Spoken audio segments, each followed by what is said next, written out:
All right, this is Spinner Rack. This is actually going to be our second or third time. It's probably our third time. We tried it twice before, and some reason something keeps going wrong while we're the Man of Steel. Yeah, It's, well, it's jinxed. yeah, because it's a horrible film. When like there's some films when you come to and you just realize this is going to be a bad film. I saw the trailers. Actually, when I heard Snyder was on the film, I was a proponent. I was like, no, give the guy a chance. But then I heard Goya was writing it, and I was like, wait a minute, the same guy who had Superman renounce his citizenship? I don't know if this is a good match. And the more they rolled stuff out, and the more I got to see about Snyder, I was like, no, no, stop this train. Stop it, stop it. You're going to break the brand. And they broke it. Well, we sort of knew that there were going to be some things that we didn't want to see, but we like. Well, yeah, like this. Yeah, like this. Nothing says Superman like a woman in childbirth. But there's, they were really trying to see. I don't know what this is. This was a weird opening, but we get that. Okay, they're just trying to have it. This is postmodern emoting. Like we want you to feel the burn. We want you to feel the pain and the struggle. And this is a miracle child. I don't need all this. Well, I mean, I would have been okay, but then this sort of futuristic cave.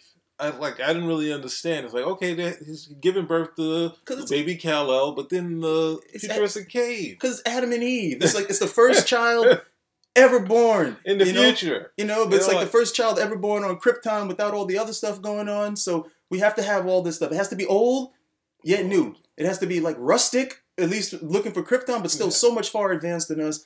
And we have to think that if we had the same technology, Lion King. Yeah, this is. I don't know what kind they have. I mean, they obviously have AI, but they haven't really. I guess you say terraform the world. Well, they got these little structures, but I think they should have done more. And then here we go, Chronicles of Riddick. I said the third time, I cannot deal with the actual costuming. They look really ridiculous. Yeah, if we ever released the outtakes on this, you could see what we built up to. But it's like these guys got together and said, "Hey, look at all those cool films that came out before this. We want to do that too." So right over here, we got the Lion King already, and then we got Chronicles of Riddick right here. Then we'll see The Matrix. We'll see all of these little things with this guy's. Oh yeah, let's throw this in here and let's throw that there because let's do some sci-fi. And Superman, to be honest, Superman is like soft science fiction. It's not hardcore science fiction. Okay, there's science fiction elements in there that work very well. But for the most part, it's an adventure, it's a romance, and then you can throw some of the sci-fi elements here. Here, it was like, no, let's go for it. And then we have the most ineffectual villain in the history of Superman comics altogether, General Zod. Anyone who thinks... Well, what did he just do? He just got rid of one of the elders. Yeah. That's pretty immense. Look. Yeah, but he's not going to do anything else. He's at the top of his game right here. This is it. He killed a bunch of guards, and then now he's just... And what is this actually his emblem, a snake? Like, what is that the Kryptonian for? It's Kryptonian for evil. That's why he's coming in all black. He's coming in black with the Roman haircut. Okay, why? Because he's evil. Jor-El is good. Why? Jor-El has the nice, soft, soft beard. It's kind of Santa Claus looking. The flowing hair. Okay, so we know he's the good guy. Plus, he's got the S on his chest, and the S around the universe stands for what? Good. It stands for good if you have to put the S. No, so General Zod only came to prominence with Superman 2. Because even in the comics, he wasn't this big villain. It was him and the rest of the Phantom Zone criminals. And he also looked like a general. He was from this rural Krypton, and he looked kind of weird. He looked like they hadn't really developed him. It's like his general, he should look like a general. Yeah, they put him in jack boots and the general hat. He looked like a he looked like a used up Nazi, at the end of the day. Yeah. But that's what they had. But Superman 2 is what actually put him up there. And Superman 2, I have to admit, Superman 2 did a good job of making General Zod seem like a formidable villain. Even though he was smaller in stature, he never really came across as this imposing figure. But the way Terrence Stamp approached the character, because he was acting. Yeah. You really thought, okay, this guy is like, this guy's going to be real trouble. General Zod, you thought was going to be real trouble. When you see that matchup between him and Superman 2, it's more so than even with Non. You thought, okay, this is the fight that we've been waiting for. Yeah. Here, you get a General Zod who actually has the look and is just totally ineffectual. But Jor-El just knocked out, what's the name, Zod's whole team. But he's Jor-El. he can't do stuff like that. Right. Okay. And now we gotta have. Hold on. We got the Avatar moment coming on. Here we go. He's like, la, la, la, la, la, la, la. Okay. And here comes my beast. You know. Yeah, I think this. I think I said it before, but this is where I was completely tuned out of the movie. I was like, I don't know what I'm looking at. This is a complete mess. And all you need to do is attach a braid. You know. It makes no sense. Look. I actually like the Krypton sequence as much as I'm taking everything out on it right now, simply because they use the technology, and I think they really went there to try to show this is a living, breathing world. But the choices that they made. I mean, why is he riding on this beast? Everybody else is riding in spaceships. You can't tell me that this creature is faster than a spaceship. You can't tell me this. Yeah. You know, and then he's got the AI keeping up. For all that, he could have just hung on to the AI. Yeah. What is it there for besides sort of like a, this pop-up thing that it does a ton of things, but he's not using it for what he could. I don't know. Now when he went underwater and he went to the Action Man, it's like when we went into the Phantom Menace when they go underwater in there. I was just like, I can't. No, this is going too. That's far. Another one we could throw in the Phantom Menace. But right here's the Matrix.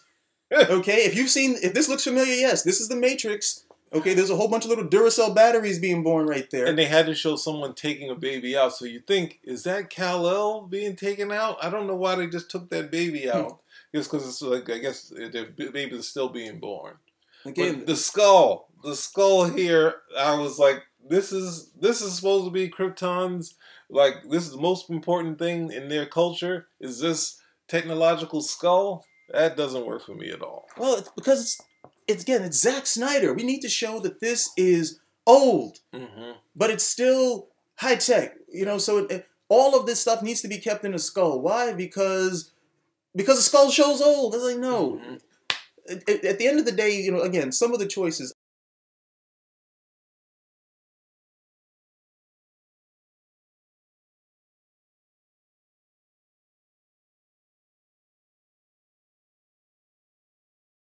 Jor-El, what do? You have a moment out of Attack of the Clones. You just leap and then... Yeah, that's good. That's good. Every sci-fi movie. Every sci-fi movie in the first 15 minutes is every movie these cats wanted to do. Oh, that was a cool scene. That was this, that, and the other. Well, it's like they took the sizzle reel when they were pitching the movie and they said, we want to do something like this. And they're like, no, we need to see those same scenes in there or else, we're not doing a movie. So... Or it could be that Zack Snyder really didn't care and he just copied everything. Exactly. I mean, he's been at Warner Brothers for what, 10-something years now? It's not like his name can't get a movie greenlit. Yes. He got all that other crap greenlit. Got Sucker Punch greenlit, and the Owl movie, he got that greenlit. So, oh man, the beast is hurt. Easy, Haraka. It's hurt. But then here we go. They have this landing strip. And I'm like, why did you have to kill the beast? The planet's going to blow up. Well, this is like the horse. Back when you used to ride horses, they would run out of steam and you couldn't ride them anymore. This is what happened to the dragon. So, and now he's taking the codex and he's breaking it down. But since we don't really know what a skull is, we needed something that we can brand. Well, the actress here, even though I thought they didn't do a lot with her. They didn't do a lot with her here. She did an excellent turn in Daredevil. Okay? So if you really want to see her do a really great job, watch Daredevil. As a matter of fact, don't go see BVS. Watch Daredevil. It's out and it's free. People connecting the two and saying instead of doing Batman, do Daredevil. Yeah, it's free. It's not necessarily free. Yeah, you have to subscribe. Does your friend have an account? It's free. No. Free. This is it's a tender moment, but at that point, everything else has already happened. Jor-El's done so much stuff. They should already be at his place. Now, they spoke too soon. They messed this up because, again, the whole idea is this is where Superman the movie got it right. Okay? The planet is about to blow up. You don't need all that other junk going on. The idea is we need to get him out of here. Okay? And then it becomes, oh, well, why didn't he have an image of the mother? And why didn't he there's no time for any of this type of stuff. Okay? There's no time. All right? So it's not like, oh, we had months to plan and all this reciprocity. This is it. Okay? You know, so don't throw in all the SJW nonsense that everybody's going with right over here. Either you accept the story or you don't. You don't like it for those reasons, that's pretty much the end of it. But it's like, look, there's only enough time to do this. There's no time to do anything else. The place is about to explode. Okay? The planet is doomed. You lose that. Okay? Once you start having these moments where he has the time to put in the codex and to have a fight with Zod, and it's like, well, I guess you guys did have time. You know, maybe everybody could have gotten out. If you spent less time doing this nonsense, maybe you all could have crammed into the ship or something. You know how humans think. Well, maybe you could have, like, you know, somebody could have held on the outside. You know, like you were holding on to that beast. Man. Oh, good. I'm not sure what's happening, but... Ladies and gentlemen... Oh, no. Superman Brandon. Ladies and gentlemen, what we have right over here is called a MacGuffin. Now, I'm certain if you're listening here, you know what a MacGuffin is. But for those of you guys who don't, a MacGuffin is a plot device that just helps to move the story along. It really doesn't mean anything. And that we're looking at right over there is the MacGuffin. Okay? No, not that S. The baby. Because they put the codex inside of him. The codex means nothing. Okay? It will never have any worth through this story. And we just spent a good 4 minutes, you know, watching, you know, him going to retrieve the codex, downloading the codex, all this other type of stuff. And it's going to mean nothing at the end of the day. Well, so again, wasted time. It might mean something. We don't know yet. We'll let the viewers find out. Listen to me. See? Oh, there's another brand. More branding. Okay. I wonder who those guys are coming for. Oh, there's another one. More branded. And he's putting on his armor, but we get a glimpse of the superhero outfit. We see a glimpse of it underneath. But what is he putting the armor on for? Because he's gonna fight. That's what he's gonna do. Okay, you would think, okay, this is the high. You know, you guys don't have any sort of defenses. You know, you don't have a gun. Nothing. Yeah. Or maybe he does. You know, maybe he does. I think, does he come out with a gun a little bit later? No, they're too busy circling the ship. Okay, this testicular-looking ship that they got over here. I don't know, man. I don't know. Because they have the testicular-looking ship here, and then they're going to have the little phallic pieces for the Phantom Zone. But I'm just looking here. All this fighting going on. They had a lot of time, didn't they? They had a lot of time. Yeah, we had a lot of time to talk, say his goodbyes, and then... get off the planet. Yeah. This can't be the only spaceship on the planet. And stealing. Uh-oh. Look at Jor-El. He's ready. And he's fighting against that black dragon dude. Well, we already had him fighting. We don't need to see what any more. We don't need to see any of this. It's all annoying. It's all bad. Bad costuming. See, my bias got the better of me. He did have a gun. He just probably not going to use it well. So I'll troll on him for the gun once I see he doesn't use it well. So I'll just have to be patient and wait.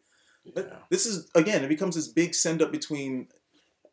Again, what I liked with the first movie is that Jor-El, they hated him because he was the last vote. Okay, it wasn't this imperiled, you know, fight between the two of them. Or you know, we used to be friends. We never get a chance to see that. That's more backstory that we're not going to get to see unless Gory gets his Krypton series greenlit. He's a villain now. Did you see that scratch on his face? You mean he got this nice gash how could you not see it? To make him, he's even more evil. But how did they let Jor-El just shoot the other two guys? Like they weren't ready for him to actually do that. Because this is the worst military in the history of the universe. You have a general who can't beat a scientist. Okay? They can't catch him on an animal.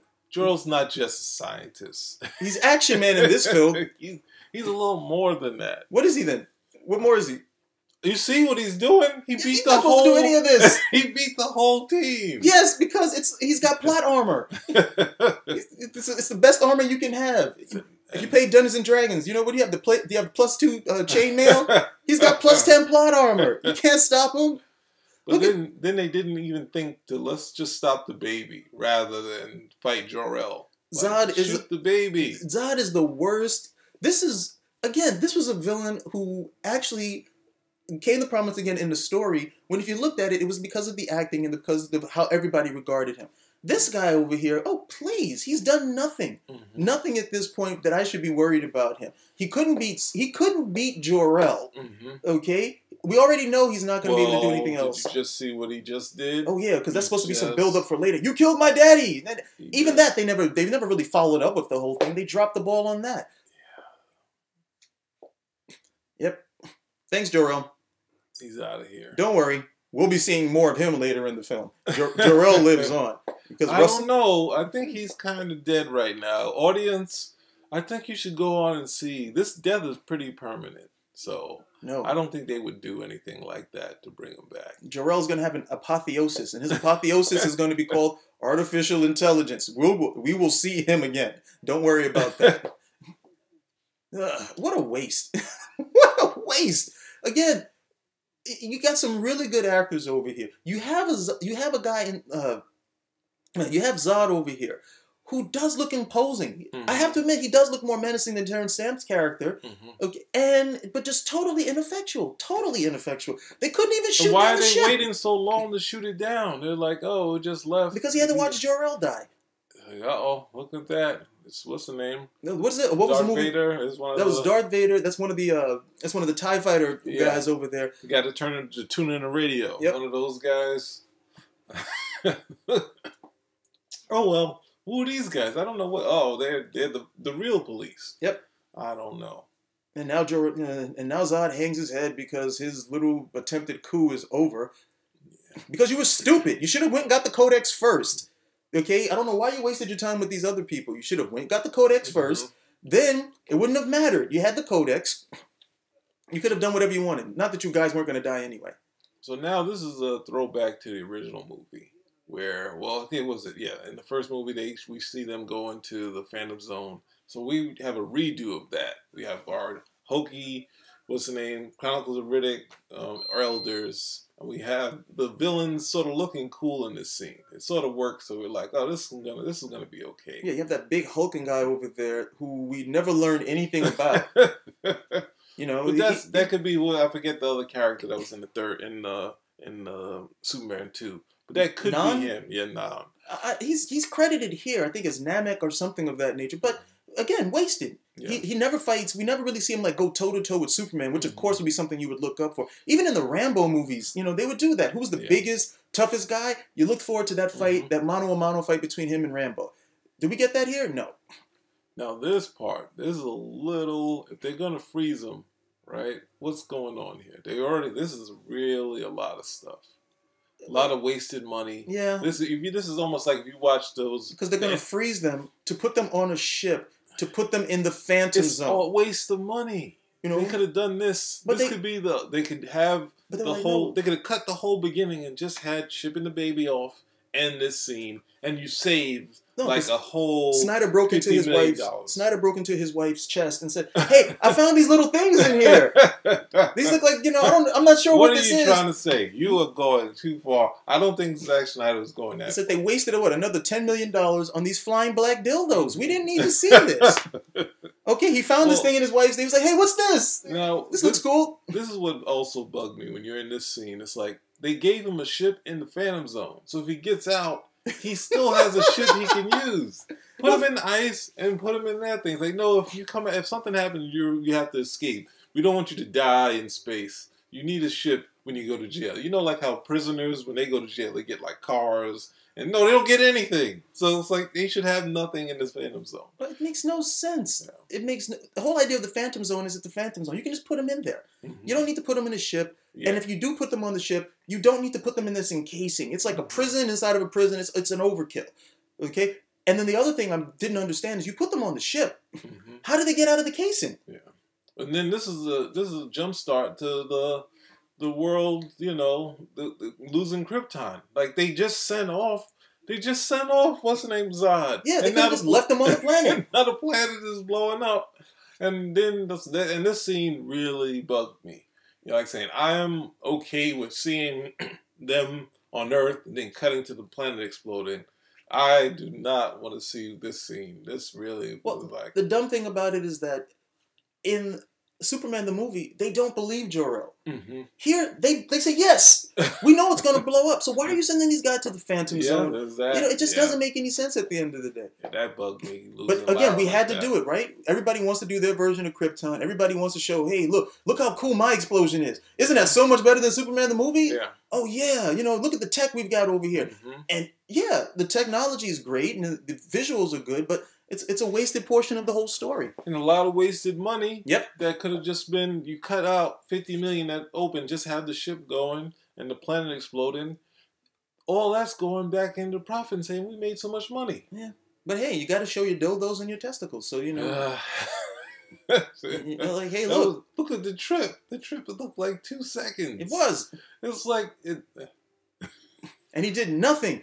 See, Christopher Reeve, he was learning inside of the ship. This guy over here, nothing. Okay? We don't know that he wasn't learning. Trust me, he wasn't learning. He wasn't learning. And then we're going to get to see Paul Kent give him a real good learning. Now, wait, this is, and I'm like, all right, we're going to see this. And then we find out that we're not going to get a linear movie. We're going to get this sort of jump from space, different time periods. I heard so many guys talk about this was Deadliest Catch, and I've never seen the show. Yeah. Okay, yeah, so. This is what this is. But it must be popular. But we get Superman, I guess looking cool, looking unlike, but then when Superman goes around and stuff happens and people could die. But they turned it around in this scene. It was actually Superman that was saved.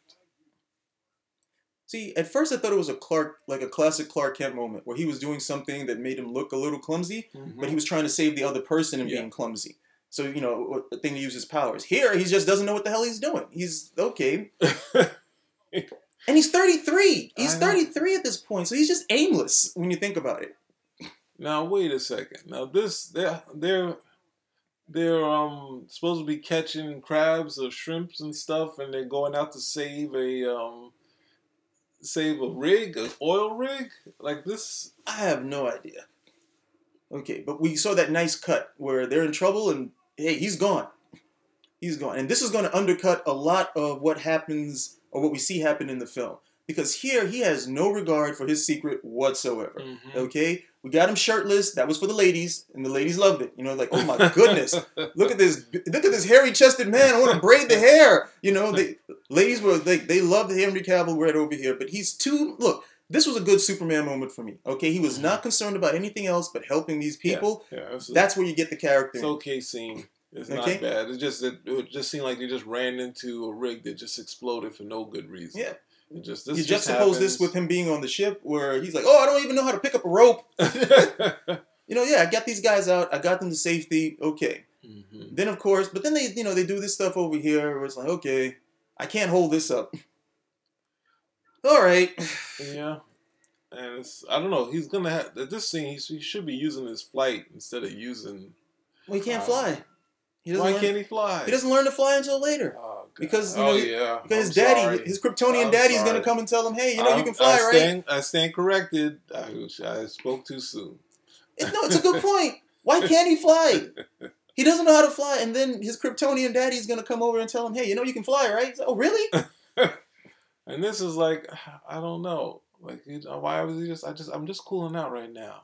I don't get to chill out for a while. Then he remembers something that doesn't relate to the scene we just saw. That's the point of doing flashbacks and flash forwards. The scenes need to connect.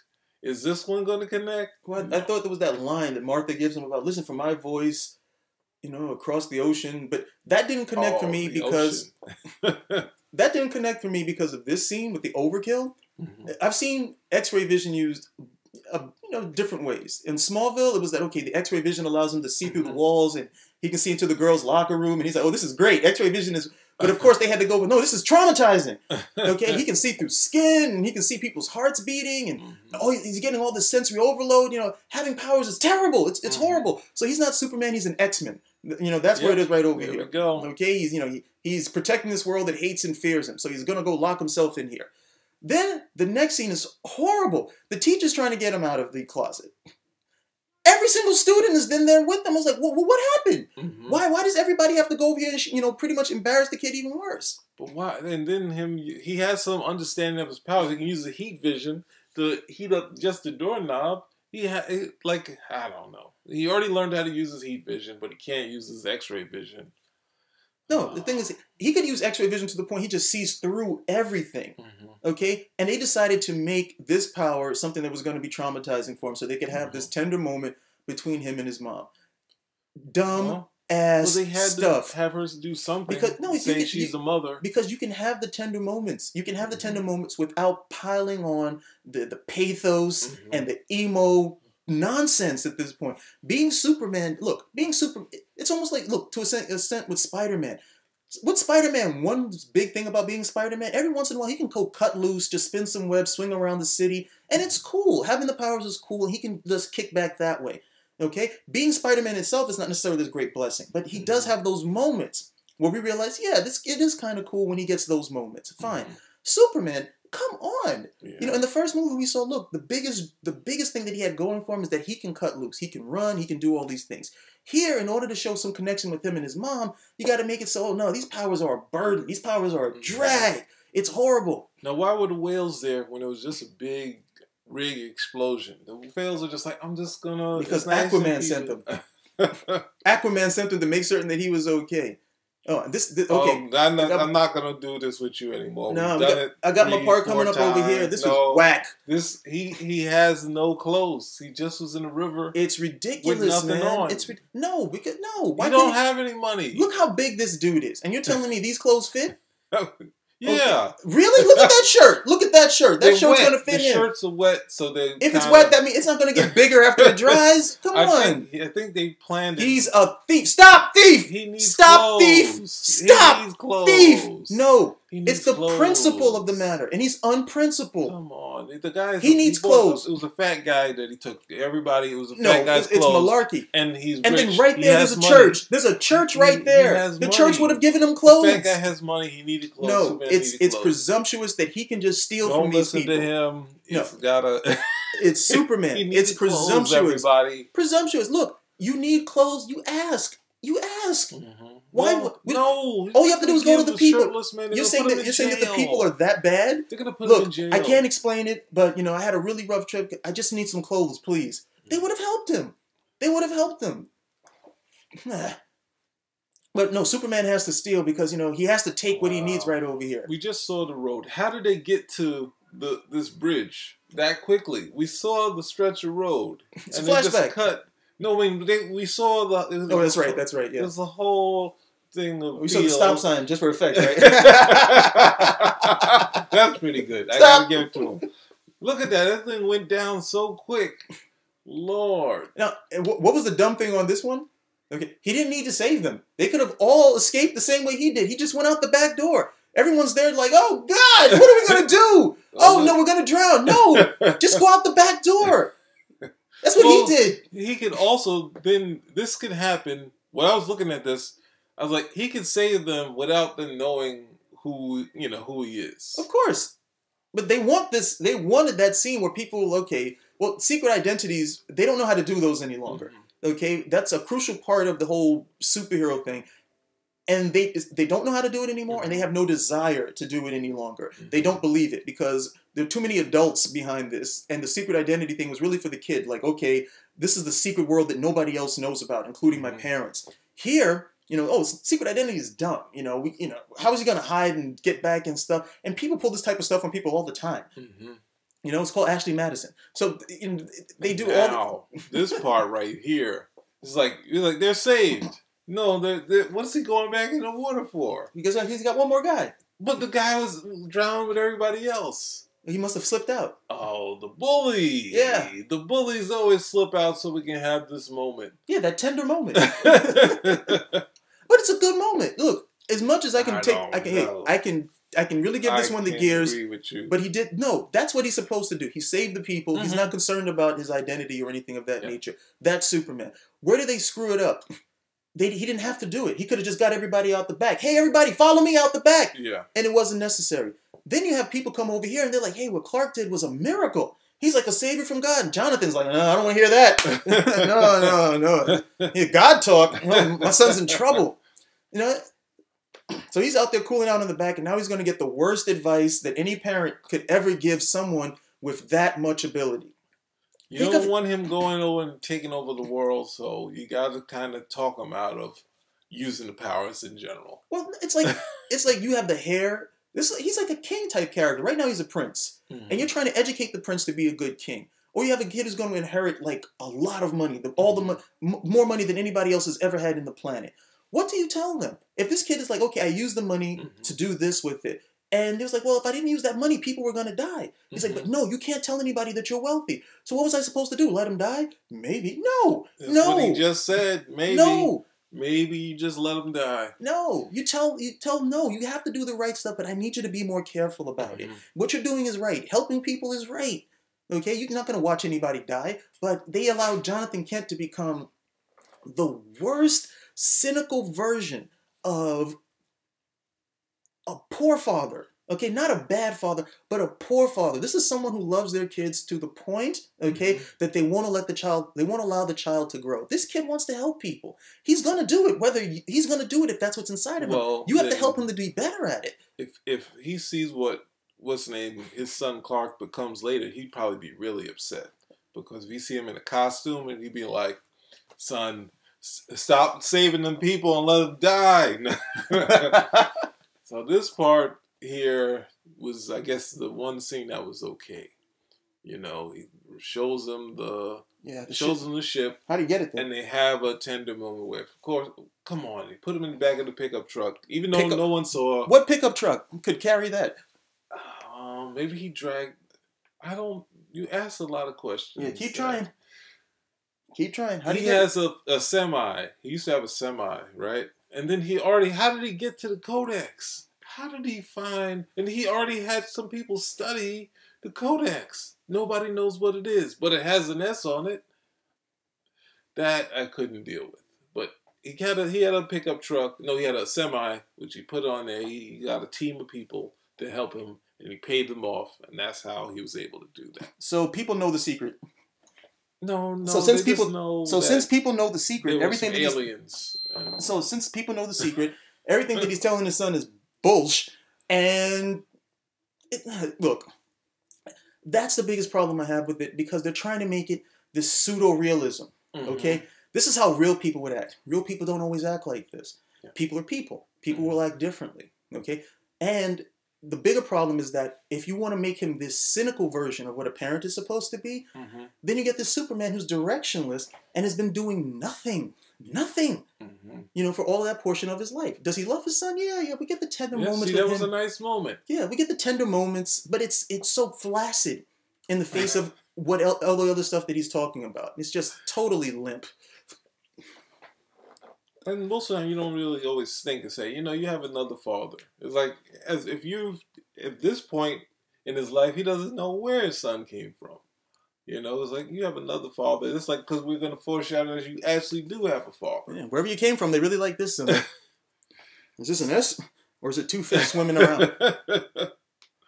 Yep. Now this is another extremely terrible scene. Another time jump that didn't relate to the scene that happened before because he just told him he had to make a choice, all this other stuff, and it gets thrown away because he's somehow sort of what was it? Well, this was a setup scene because he had to overhear these military guys talking, so he could go to the Arctic. I completely forgot about that, or just at some point didn't care about that. Come on, the guy's Superman is huger. Look how much bigger he is than this little guy. Yeah, but he's a punk. You don't know that. You don't.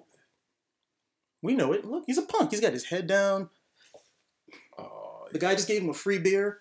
Why doesn't he stop him before? Do the classic Steve Ditko moment of when you see someone doing something stupid, you just grab the hand.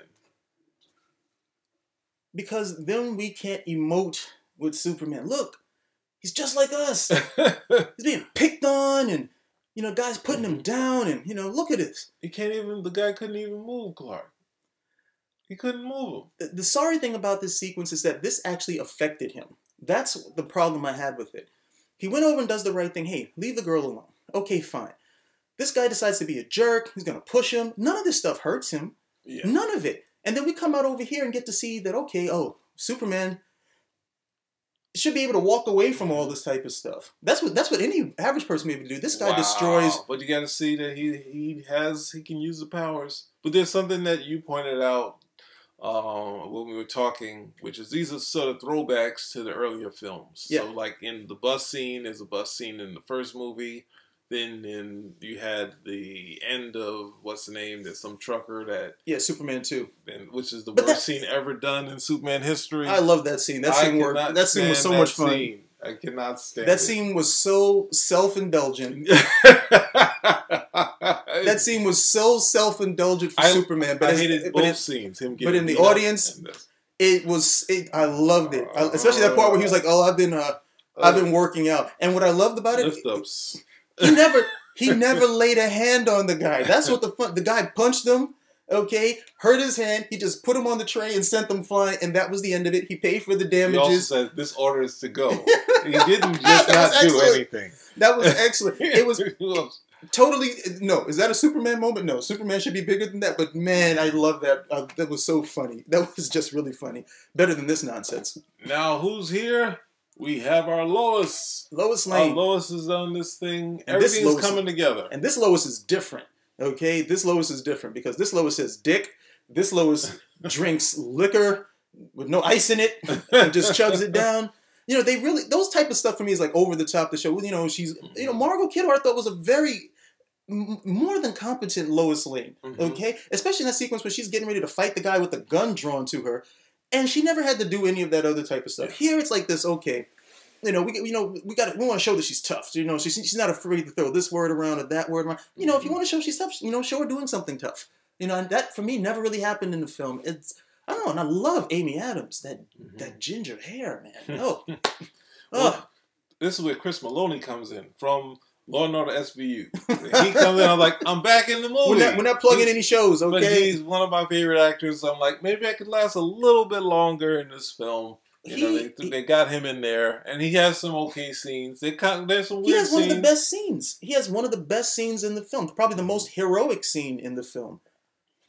Actually, maybe the only heroic thing. Hey, who's that guy? No, looks like Superman. That guy, we just walked. No one cares. That's the second time you walk past him. He's like this 6 foot something guy. Then nobody just notices. He just sort of blends in. Yeah. And I love the way they have the sequence right there where they show recommended clothing. And she's not going to be wearing any of that when it comes out. So, again, I love Amy Adams as an actress, but I just thought there was really nothing for her to do as Lois Lane in this film. Okay? That's not the recommended clothing. That's not the recommended clothing. But then that's what there's always had, throw in Jimmy Olsen in here. I understand that journalists also use cameras, but it's like that's the sort of the fun of having Lois and Jimmy together doing stuff, reporting, him taking pictures, her investigating. Well, that was another team, the Olsen and Lane team. I'm gonna go get the story, you get the pics, and that's how it would go. And Lois would drag Jimmy along. But they decided they were going to get rid of Jimmy for Jenny, who did nothing other than get trapped, and then say he saved us. And I was like, how do you know what the hell's going on? And then there are these sequences right here where Lois Lane is the intrepid reporter. She's going to climb up the side of the mountain. I don't really need to see her doing this because again, it happens like, how the hell did she get up there? How is she able to climb that? For me, with such ease. Just make it easier for her to do it. We already know she's brave, but don't make this stuff where it takes me out of the story. So he's got that much control over his heat vision. We will not see any of this control later on when it's time to fight. We will not see any of this control when it comes to decision making. We will only see bash, boom, bang. Why? Because of a film called Superman Returns. In Superman Returns, there was not enough action, and they decided, Now I see where you're going. We gotta pack this film with action. That was the problem with this film. A little more history for you guys. The only reason why this film was made was because it was a court order. After Superman Returns in 2006, Superman was on ice again. And it had taken 20 years to get Superman Returns made. 1986, 2006. That was the 20-year period before a film was made. So now we come over here. This film was only made because a judge said, look, Warner Brothers, you guys aren't using the film rights correctly. So if you don't make a film, we're going to give it back to the heirs. They were like, uh-oh, we got a new film for you. It's called Superman. This time it's for the money. And so we got this film right here. And then we had another Codex moment. It also explains why the film is so bad, because I don't think there was anything organic in the way this came about. This was like, look, we have to make this film, okay, or we're going to lose the rights. So a lot of stuff gets put together pretty quickly.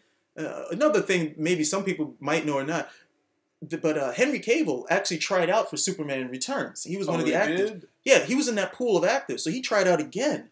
So he already kind of had a shoe in because he was like, oh, okay, so he got the go for this one.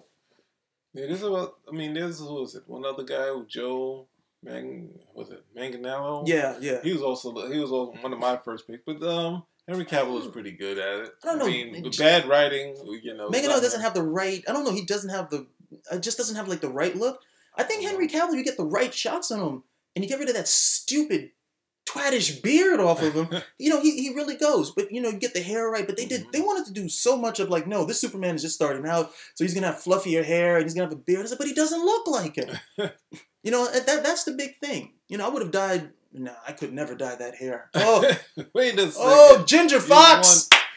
She's such a babe and a talented actress. Okay, but damn, what a babe.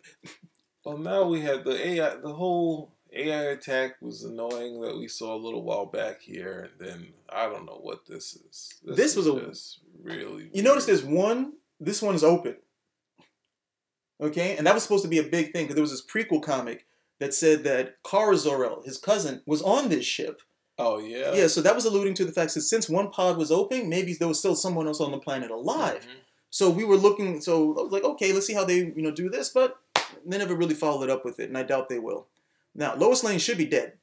No, just a flesh wound. A flesh wound, a little internal bleeding? The AI, what's the name, Owl, isn't, doesn't strike to kill, it likes to punish the person.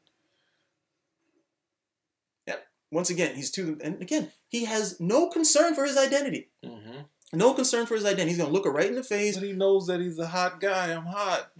Calm down. I'm an alien. I can do some weird things, but... Yeah, I can undress you. I'm a surgeon. I'm going to take care of you. I'm a surgeon. I'm going to take care of you, baby. It's going to be all right, girl. It's going to be all right. Come on. You let this... Come on. She should have been like, get off me! Get off me! I don't know who the hell you are. Oh my goodness, look at those cheekbones. Oh. It seems changing when you actually look at it the right way. It's like, but it hurts so good. It's so hot. Oh no, a lot of the women I talked to about the film, they didn't think it was this great film, but they loved Henry Cavill. They loved him. That shirtless scene, they were like... They had analyzed that scene 50 different ways in the 1 minute that he was shirtless. I was like, wow. Damn, one was like, I loved it. Because, you see a lot of guys, they don't have any hair in their chest, like they shave. And I thought that was good and it was natural. I was like, I was not thinking about any of that. Any of that whatsoever. You're thinking of the right points in the movie. And then what we've just seen, what we've been working on all this time. Well, wait a second, though. Is Lois still on this? I can't remember if she's still on. We'll find out in a little while. No. She's gone. I don't know if... Yeah, because he leaves her. He's going to take the ship, okay, but he leaves her out exposed in the elements. So she's healed. Wow. But she could have died. This is what... Wait a second. I keep forgetting parts, and I don't forget like this. This movie really bothered me. No, she's still with it. He's going to leave her. He's going to leave her exposed right there. That is insane. He could have dropped her. This is the realism. Oh, so he couldn't fly. That's why. He couldn't have just dropped her off. He'd have to walk her back, carry her. You're kidding me. He couldn't fly. You told me he couldn't fly. So he's got super speed, man. He could have just carried him, ran her back, and came back. It's hard to climb and then come on. No, you come on, man. He couldn't. No. Okay, no, Pete. No, don't do it. I should have had a problem with this, but I was like, I have a problem with it. I've seen that's bad. I got a big problem with it. You know what my number one problem with this scene right over here? What? That's not Perry White. I don't know who that is. I think that's Perry White. No. He's built sort of like him. No. Perry White is not black. Perry White is not black. I usually don't like colorblind casting, but there's so much other bad things to You know who is black? Ron Troop is black. And he's a member of the Daily Planet who's never been in a film, and you could have put him in. You know who else is black? John Henry Irons is black.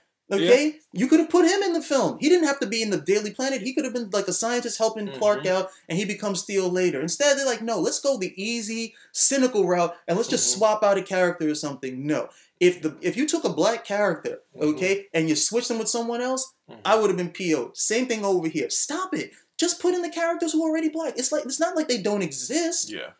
Come on. I had a problem with it. Other people see it as progress, and I was like, no, not for me. Go, Lois. Yeah, she chugged that down like a champion. So that's the thing. I realized at this point in the movie that Clark Kent is not going to be at the Daily Planet.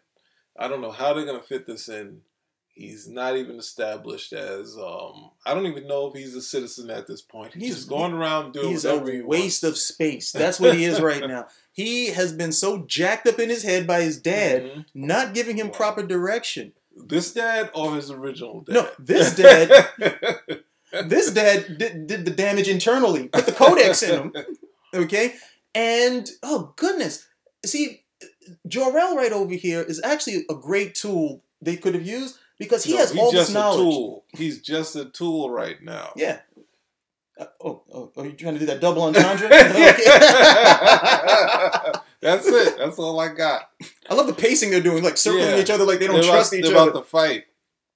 Oh, he comes over here and he gives him all this backstory on Krypton, and then he's gonna like show him this. Well, I won't get ahead of everything, but he could have been a really good tool for him to use in terms of getting himself up to speed. But they didn't want to do that in this film. What they wanted to do in this film was to make Superman like. I mean, okay, this is Batman, X-Men, and Spider-Man, but there's no Superman in this. And Superman is a different character. This is the guy who comes out to save you because he believes this is the right thing to do, and that's it. That's it. There's nothing else that really goes along with it. And they don't know how to do that anymore. They don't know how to come over and push a story where this guy's motivations are 100% pure. Now, wait a second. Do you see what they just had? It's almost like the Hitler, like this is what Kryptonians actually want to do. Just go around and conquer planets. Well, I thought the planets weren't populated. You know, that's why they needed the, what is this again? The terraformer over here that they have. Oh, God. That looks exactly like... What does it look like? A crab? A spliff? Don't leave me hanging, Petey. What does it look like? No, this is just really... I just don't like them being someone that goes around planets, terraforming it.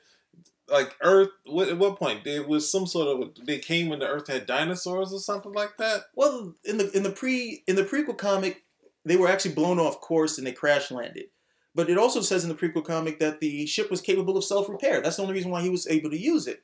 So later on, he's going to have that showdown with Zod. And they're like, well, there was no place he could have put Zod. I'm like, yeah, he could have put him back on the ship. All it did was crash again like it did the first time. You know, that's it. But nobody ever wants to hear that. They're like, no, he had to do it. But, you know, that's the other thing I found with a lot of people who support the film. They buy into every aspect of it. This is the way it had to be. It's almost like religion. No, okay, you know myself. You know, hey, look, yeah, I'm card carrying when it comes to my beliefs. But you know, when I go through the book, I'm like, hey, I'm not too sure about this right over here. It's acceptable. You can have some doubts, and you can say, look, I don't really believe this, even if I accept the overall story. Yeah. These guys, no, this is all it. You know, this had to have happened. So you know, Jor-El, you know, comes in. And what he says is definitely more positive than what Jonathan Kent says, which is a switch. Because usually Jonathan Kent comes in and he's the guy, he's the main foundation. He's the main foundation, you know, for the things that Superman is supposed to be doing later on. Well, I didn't know he was going to just be walking around hanging out with them. So it's like they had that sort of element of him getting knowledge from Jor-El and Superboy, but it was like he was getting informations and recordings. Yeah. And now, since we're in the future, he has to be almost... well, he's God, but he can walk with God now. And, like there's biblical stories. And Enoch can walk, so he's walking with God. And then God gives him a suit. Hate this suit, man. They took off the trunks and put all that ribbing on it over the side because they're like, we want it to look alien. I was like, why does that look alien? It just looks ugly.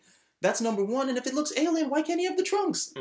It's like, if it's an alien planet and it's acceptable there, you know, again, the decisions they made... Good grief.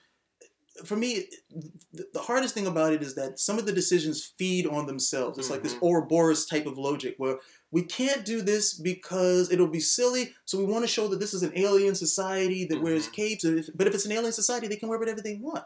He's going to wear it because it's part of his culture. Because it's, you know, to like homage to his home planet. No, I don't. This are the things that you've been on Earth for who knows how long, and your father, your alien father tells you that the House of El, this means hope. Why wouldn't you say, you know what? It's be too complex to go around saying that this is a hope symbol. You say that it's just an S. You don't go around like I'm an alien and this means hope and I do all these other different things because I'm alien. In the first movies, he was just basically saying, I'm normal. I just have these powers. No, you can't do that. All right? Because then it doesn't meet with the whole emo, the whole woe is me type stuff. That I'm just, I have all of these powers and so on and so forth, but I'm so downtrodden and, So now he comes over. This was the sequence for me. So the guy says you got to test your limits. He's leaping from a tall bound. Since when does leaping have anything to do with flying? And he's like, once he masters this, and a lot of people like the scene. They were like, yeah, this is great. This is great. We get to see Superman's first flight. I was like, this makes no sense. Just fly. Okay, Reeve did it. Reeve just said, okay, it's time to fly. That was the end of it. No big deal. But to be honest, I don't know if he could have... Oh, man. He just cracked the mountain. Yeah. Well, we don't care. Yeah. We don't care, right? He didn't kill anything. It wasn't like there was anything living in there. Wrong. But it's the same thing. It's the same downtrodden, brute emo nonsense. Like, oh man, I can't get it right, man. I tried and I can't get it right. Now I can't even fly. Oh no, okay, no, I gotta go. No. The whole thing about flying was something. The way the approach were before was this is something natural. It kind of just happens to him, and he has to learn to control it. Not this destructive. I'm gonna break the earth, and it's just ugh. At the end of the day. As the wise Charlie Brown would say, ugh. Now, this is what I really didn't like. I've said that many a times, but I don't like that he's, drawing. It's almost like there's like a little tornado that happens underneath him. Like a gravity well? Yep, and then it cracks the ground when he flies. And it's like, oh, I got it, but it's like I'm just sort of riding this wave rather than it's just by force of will. I mean, to be honest, this should be a really great scene. This should be a beautiful scene. But look how he affects all the elements. And look at what he did. He's scaring the animals. He's like, I don't care. I can fly. I'm Neo. I can just... Like, I understand the water. Yeah, you're underwater. Something like that could happen, possibly. But otherwise, I don't want to see him going through mountains unless he needs to. Because they're too busy... For some of the sequence, they're too busy trying to show the power of him flying, rather than showing the beauty and the grace of him flying. Like those really close-ups over there, they don't do anything for me because I'm looking at his face. I'm not looking at him flying. Okay. Then you have some sequences like this, but it's all about the speed. This I thought was okay. This is a decent one, but the cape is too damn long. And then when he gets out into space, some really nice stuff. Of course, this is Christopher Reeve right here. If you didn't realize, that's a big time homage to those films. But they're so fixated on the power. You saw him go into the Earth's atmosphere just like a meteorite would just break down, but not Superman. He can withstand it. Yep. And now she's tracking this guardian angel. Yeah, this was supposed to be the big reporter stuff to show how good of a reporter she is. And in Superman Returns, Kate Bosworth, is it Kate Bosworth? Yeah. She played Lois Lane. And she got a lot of flack for being Lois Lane, but she did exactly the same sequence where she's on her phone and she's calling people up and she's tracking down the story and she tracks down Lex Luthor that way. And I said, what was the big difference? Yeah. What was the big difference other than the fact that people, for whatever reason, didn't like Kate Bosworth and well, of course, we got the Ginger Fox over here and Amy Adams. It's very hard to resist, but it was pretty much the same thing. Wow, Lois Lane, this is going to be like, oh, this is different from the source. Look at what happened. He just ran into, we got Lois meeting Clark's mother. And then, I don't know how they get to this point. I forgot what happened. But now I'm just like, they pushed it too far that you could find who Superman's out in like 2 seconds. Whatever these incredible events happen would draw you right to him, where it shouldn't happen like that. It shouldn't be, come on. What does he have the hat on for? She knows who he is. It's switching everything up. So it's like we took all the elements and we shook them in a bag.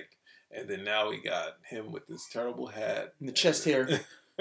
Just, the ladies have to have something to look at. Then take off the damn hat. Let him look. She knows what your face looks like. She's seen you already. The whole idea of putting the hat on, I thought was just dumb. It's like, what are you hiding at this point? She's found you. There is nothing to hide. Okay, so just in case there's a camera around. Yeah, in Smallville, everybody knows who you are. Okay, if you want to look, if you're trying to preserve your identity, which she already knows who you are, and she's tracked you down, then you wear a mask, not a hat. Are you worried about? Oh God! No, but I don't know how this relates. But this was another one of those crappy Spider-Man scenes where it's like the Spider-Man movie, not the comic, where it's like, "You're not my dad." Come on, this is exactly what Gory was going for. He doesn't even know that he has another father. No, this is exactly what Goyer was going for. I think he was saying that he was having some stuff with his own or stepson or something, and wanted to try to put some elements of that relationship in it. Well, but the thing is that Goyer, if you're not getting on with your stepson or something, that doesn't have to mean this happens right over here in the film. Mm-hmm. So we come over here, and of course they have to have the the father-son disagreement. And now that they have the father-son disagreement, all this bad stuff is going to happen. He has to die. He has to die if you say you're not my dad. I never understood the last thing I said to him was, "You're not my dad." And you hold that. Leave the dog in there. There's a hurricane. Why do you leave the dog in the car? Where did this hurricane come from? That Superman wasn't able to detect it, but Martha Kent was able to see it before him. How the heck did that happen? Wow. Supervision, right? No, I guess not. So this hurricane comes from out of nowhere. And then Jonathan Kent what is he telling him? He's like, no. He's like, go with your mom. And then what is the example he's showing? He's going to help people. Yeah. He's going to help people. So you're like, I want to help people too. No. I'll get him. He's like, no, you take the girl. I'll go get the dog. Like, oh, good Lord. I don't have any problem with them going to save the dog. I think it's cool to go save the dog. No, not Jonathan Kent. That makes no sense for him to go save the dog. If he uses powers, then everyone would know, even though Lois just found them out. Newsflash, Superman has control over his powers. This means he could just run like a normal person, but it would never affect him. Yeah. People would just think, oh, wow, that was really cool. You were really lucky. Okay, because that's... Oh, my God, he's going to die. He doesn't have to run at super speed. He just has to run fast enough to beat all this stuff. It's not that big of a deal for him. This is just... We're going to add some more drama into a scene that doesn't need it. Yep, and then the dog runs off. Then we never see the dog again. Oh, Lord. Okay. Get in there, Superman, and save him. And you know how many people I've heard argue to justify this scene? Mm-hmm. He had to do it because he wanted to show his father that he trusted him. I was like, you're going to let your father die so you can... Oh, goodness. Wow. It's so bad. Okay, and up to this point, I'm watching. Look at him. He's going to go, and he's like, no, don't, no. That's it. No, don't do it. This is how I go. And I wrote this scene in the movie as an actor. And these guys are watching. I know they're watching their dailies. They're putting the film together, and they're like, yeah, this is it. This is that powerful moment that we were looking for. Did they ever think that people were going to say, what the hell, man? Yeah. Go save him. Okay, go save him. Oh, well, so then we get back over here. Where he's going to say, I let my dad die. That would have been the end of the conversation with me. I was like, you let your father die to prove a point? Why would you say all of that stuff? That's like... That's for us. Eesh. That's for us. That's that backstory we need. That's for us. Yep. So now Lois is back. And because she's a journalist of such integrity. And hot. That was a hot scene. That was a good scene. Very good scene. I missed the hot scene with Lois? She had that nice sweater. She had I saw when she came in with the sweater. Whoa. We can see now, even though Lois isn't... I guess she was a redhead at some points in the comic book anymore. No, she was never a redhead. For a hot second. Never a redhead. Not like this. More like an auburn or something. Yeah. That was Byrne who did that. One of the other changes he did. No, not initially. Later on, she had the dark hair initially. That's true. And then they were like, we want to see if we can move them out of the blue hair so people can stop saying blue hair. But it's classic stuff. You don't need to change it. Yeah, but she's decided she's, not going to run, she's not going to necessarily run with the story because, she's met the guy and he's cute. Chest hair, and other than that, she should be running the story. It doesn't really make too much sense over here. And there's also this switch up different from Superman being the biggest story to people deciding in this stage, let's not do the story.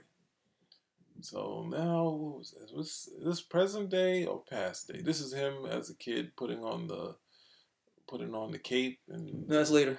Oh. This is him coming back home. He hasn't been home in some time. See, that's a different dog. That's not the same dog. Well, I mean, it's like he's like 30. He's 33 now, so they had to get a different dog. No, they didn't. They Yes, could at they least did. no. What's the sense of showing that he went back to save the dog, and it's a different dog when we see the next time we see one? No, in the That dog span ran of- off. That dog ran off. The dog was like, "I'm out. You'll let your father die. That's I'm what out. we're going for. I need a new No, family." the dog was already older, even though there was no well. We don't know how old the dog was. We do know that the dog took one smell of Superman and said, "I'm out. I'm not doing this. I'm gone." I found them. My parents, even though it was just my father, it wasn't mine. Yeah, It was really? weird. What are they like? You found your people too? Yeah, you know where you come from. They're all dead. We conquer other worlds, and you're the first one to die. That would have been great. That would have been a real interesting Superman film. Like, oh wow, yeah, that was different. Yeah, he's no Boy Scout. It's like, And then of course, oh yeah, well, that's great you found your people, but I'm kind of jelly over here because you're my son. I raised you. Yeah, were these scenes really necessary? No. yeah. Well, like having a moment of like, hey, I really was your mother now. Don't worry, they're gonna have another moment in the new film where she tells him, "You don't owe the world a thing." More of that excellent, stellar dialogue from David Gore. And when you go to someone that's your adopted mother, you say, I found my birth parents. You don't say, I found my parents.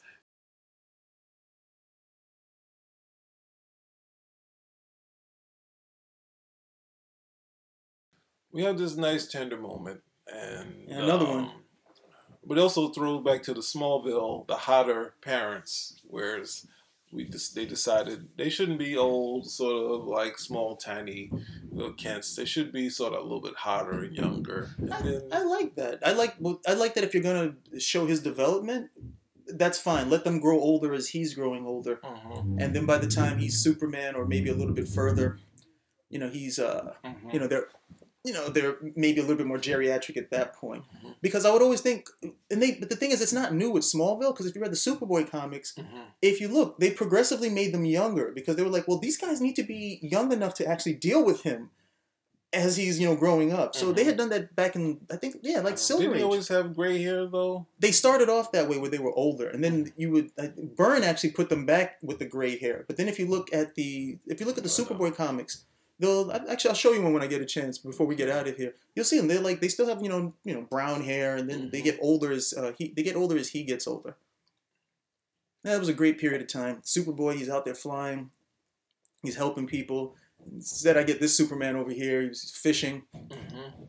Now, did we miss something where they get out of the Phantom Zone? No, because they just show up. Because once he gets on that ship, he sends off some sort of signal. But when Krypton exploded, that released them from the Phantom Zone. Okay. That's how they got out. Man, you're really just disinterested with this one. I told you that. Petey usually has a steel trap. I got lost in it. It was really hard to. Petey has a steel trap for this sort of stuff. And that's how you know the film is best. Petey's brain is trying to erase. He's trying to erase any sort of knowledge with this. Okay, we've had to sit down. What is this? This is our second or third time trying to do this. And we're running into roadblocks while we do. Actually, the world is just exploding as we're trying to watch it. Right. We're gonna finish it for you guys. But this is another big problem. Yeah. See, if you guys were to cut out right now, I wouldn't blame you. Okay. You got a long way to go. There's a lot more film to go, and we're trying to be as entertaining as possible. Why? Because this film is a crock of scat. That's why we're trying to do it. But the other thing... Wow, and they have this nice graphic thing that they've already set up to talk to the humans. I was more interested when I saw Superman chugging that beer down, and people were like, wow, he drinks a beer. And I was like, yeah, it's not going to affect him. So I have no idea why he's drinking it. I understand if he was out socially drinking with other people just to fit in. Okay, no problem. Don't want to throw anybody off. But other than that, on his own, what the hell is a beer going to do for you? This is that Kryptonian beer. Doomed. The brew of Krypton. But what was the whole big thing? Well, the aliens have come, and look at how everybody's looking. Nobody's excited or agitated. They're like, okay. But how do they get this graphic treatment of the "you are not alone"? It's like there's some sort of graphic thing. They're aliens. They have we technology. We don't sit around and make someone make the graphics. They're aliens. They have the It technology. wouldn't translate like that. Of course it would. Right? When you're an alien and you're coming from another planet to Earth, Now you have superior technology. You can translate all of the languages, and you can do all this spooky, sci-fi, scary stuff simply because you're an alien. Why did he? I just realized he shaved. What the hell did he shave for? I noticed that was back on the ship. Yeah. So when the ship, he decided now he's gonna go around without the beard. He found a Kryptonian razor with the suit. Yes. Took off the beard Yeah. because we don't want Superman flying around with a beard. Okay, spit curl and chunks. We got to get rid of that. Yeah. But that beard. No. Can't. So now they want Superman back. They know he's there. It's Superman's fault that these guys are coming, and they want him back. Problem. What's that? Problem number 15 with this film? I've said it like it's singular, but it's many problems. And she knows who he is. Superman is usually the solution. He's usually the solution to the problem, not the cause of the problem. Yes. He's the cause of the problem in this film. And guess what? In Batman vs. Superman, he's the villain in that. Yeah, he'll be the villain for a little while, but then they'll make up after he gets a nice beating and he learns not to be a god and all that other stuff. I thought he learned that already. He's never been a god. He's been a screw up from this film. We should just send him back. Send back the alien. I thought this scene was hilarious. She's watching television. She's like, "What? They're after me." And so it's time for her to run. She run out. She gets all of like 10 feet before they catch her. Like, what did you think was going to happen, Lois? Okay. Yeah. But the reaction to the whole fact that, we've got aliens on the planet now. Everybody seems pretty calm about it. Yeah. Okay, there's no panic in the street. Nobody's running around. I think even those birds were CGI. I honestly think those birds... Uh-oh. Lois is in trouble. Oh, wow. They got up there quick. Yep. She got out quick, too. She's running. Wow. She's picking up speed. And she's like, "Yeah, I got you. I'm out of here. Yeah, we got you." Drop the bag, miss. Drop the bag. We know you talked to the alien. Hey, Christopher Nolan's back. Yeah, remember how you were measuring dicks, huh? Let's measure a dick now, right? Oh, no. This is the, Brian Azzarello moment. I was like, I keep saying I was out of the movie, but I was like, no, don't do this. Good grief. Don't do the... I didn't realize how long this film is. Yep. Sitting in a theater, it was very painful. And then another flashback. Oh. Before we can get to the priest, we got to get to a flashback. Come on, Kent. Show us what you can do. Listen, he's reading Plato. I think they should have beat him up for reading Plato. Don't do that in public. Go at home. No. I'm on the bus. Plato's good stuff. I'm saying, yeah, but don't read it right next to these guys are going to beat you up. He was in the car. He's at his dad's job. He's probably reading it for school. He probably had the kick me sign. Uh-oh. Dad's there. We got to get out of here now. Whatever, Clark. I think they even had girls there with them. I was like, what were the girls there? I was like, wow, man, everybody does. Oh, no, this kid, the nerd kid. Pete Ross. Who in the comics, Pete Ross was his best friend growing up, who actually knew his secret identity, but never revealed to Superboy that he knew. So he was running interference for him a lot of the times, which is a really nice dynamic. But that's when they cared about the stories in the comics. They weren't just these breeding grounds for, hey, maybe we can make a movie off this. It's already storyboarded. Yeah. So this flashback accomplishes nothing because it totally contradicts what we got from Jonathan Kent earlier. Now he's telling him, look, you got to have some restraint. Yeah, you could go and beat these guys up, but what's that going to matter? Like, it's going to matter. Yeah, it's going to matter. You should just beat those guys up. Give it a, I don't know. We just made this jump just to delay all of the stuff with the aliens and Zod. Like, just get to the movie. Move it on. Yeah, so now he's over here, and that scene, here's the big point. I agree with you here. That flashback has no connection to this whatsoever. Should he be talking to this priest right now? No, he's only there so we can make the Jesus connection. Here we go. Which I didn't have a problem with in Superman the movie, and when Superman Returns, I was like, okay, whatever. But here at this point, I was like, I'm done. Ugh. I don't know. Well, why is he talking to this guy? Go talk to Jor-El. Why are you talking to a priest? Come on, he's a man of the people. He talks to Jor-El, but then he also talks to the people. What people? This is one of the people. No, this is bullshit. That's what it is. Okay, he's talking to this priest. It's the ridiculous thing with this character. Mm-hmm. He makes no decision on his own, except one. And that was the worst possible decision he could make. And if you guys are still around, you'll be with me when you see it. But here, no, go talk to Jor-El. No, he doesn't want to go talk to, he's going to go talk to a priest, okay? His dad tells him don't do this, he doesn't do it. Jor-El tells him put the suit on, go jump, he goes and jumps. Mm-hmm. The priest tells him, yeah, go surrender, yeah, goes, no, think for yourself, man. Yeah. If he had gone and talked to Jor-El would have been like, yeah, you can open up a little fissure and, Phantom Zone, send him right back. That'll save you time and save you a whole bunch of money. Okay, but instead, no, we had that scene with the priest. Mm-hmm. Okay, and this scene, he doesn't necessarily need to go right in front of the guns. He could just drop down behind the guns and say, "Hey, I'm not really trying to do anything." Yeah, but then we don't get this cool moment of him hanging in the air, high above everyone like a god. Yeah.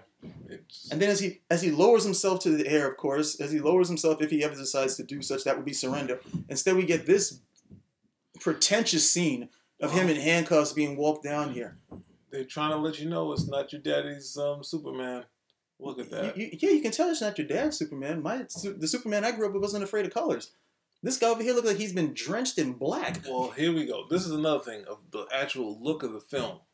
Like, this is like, why can't we see the real color? Like, why do we have to see this moody, crappy thing that's... Everything is gray.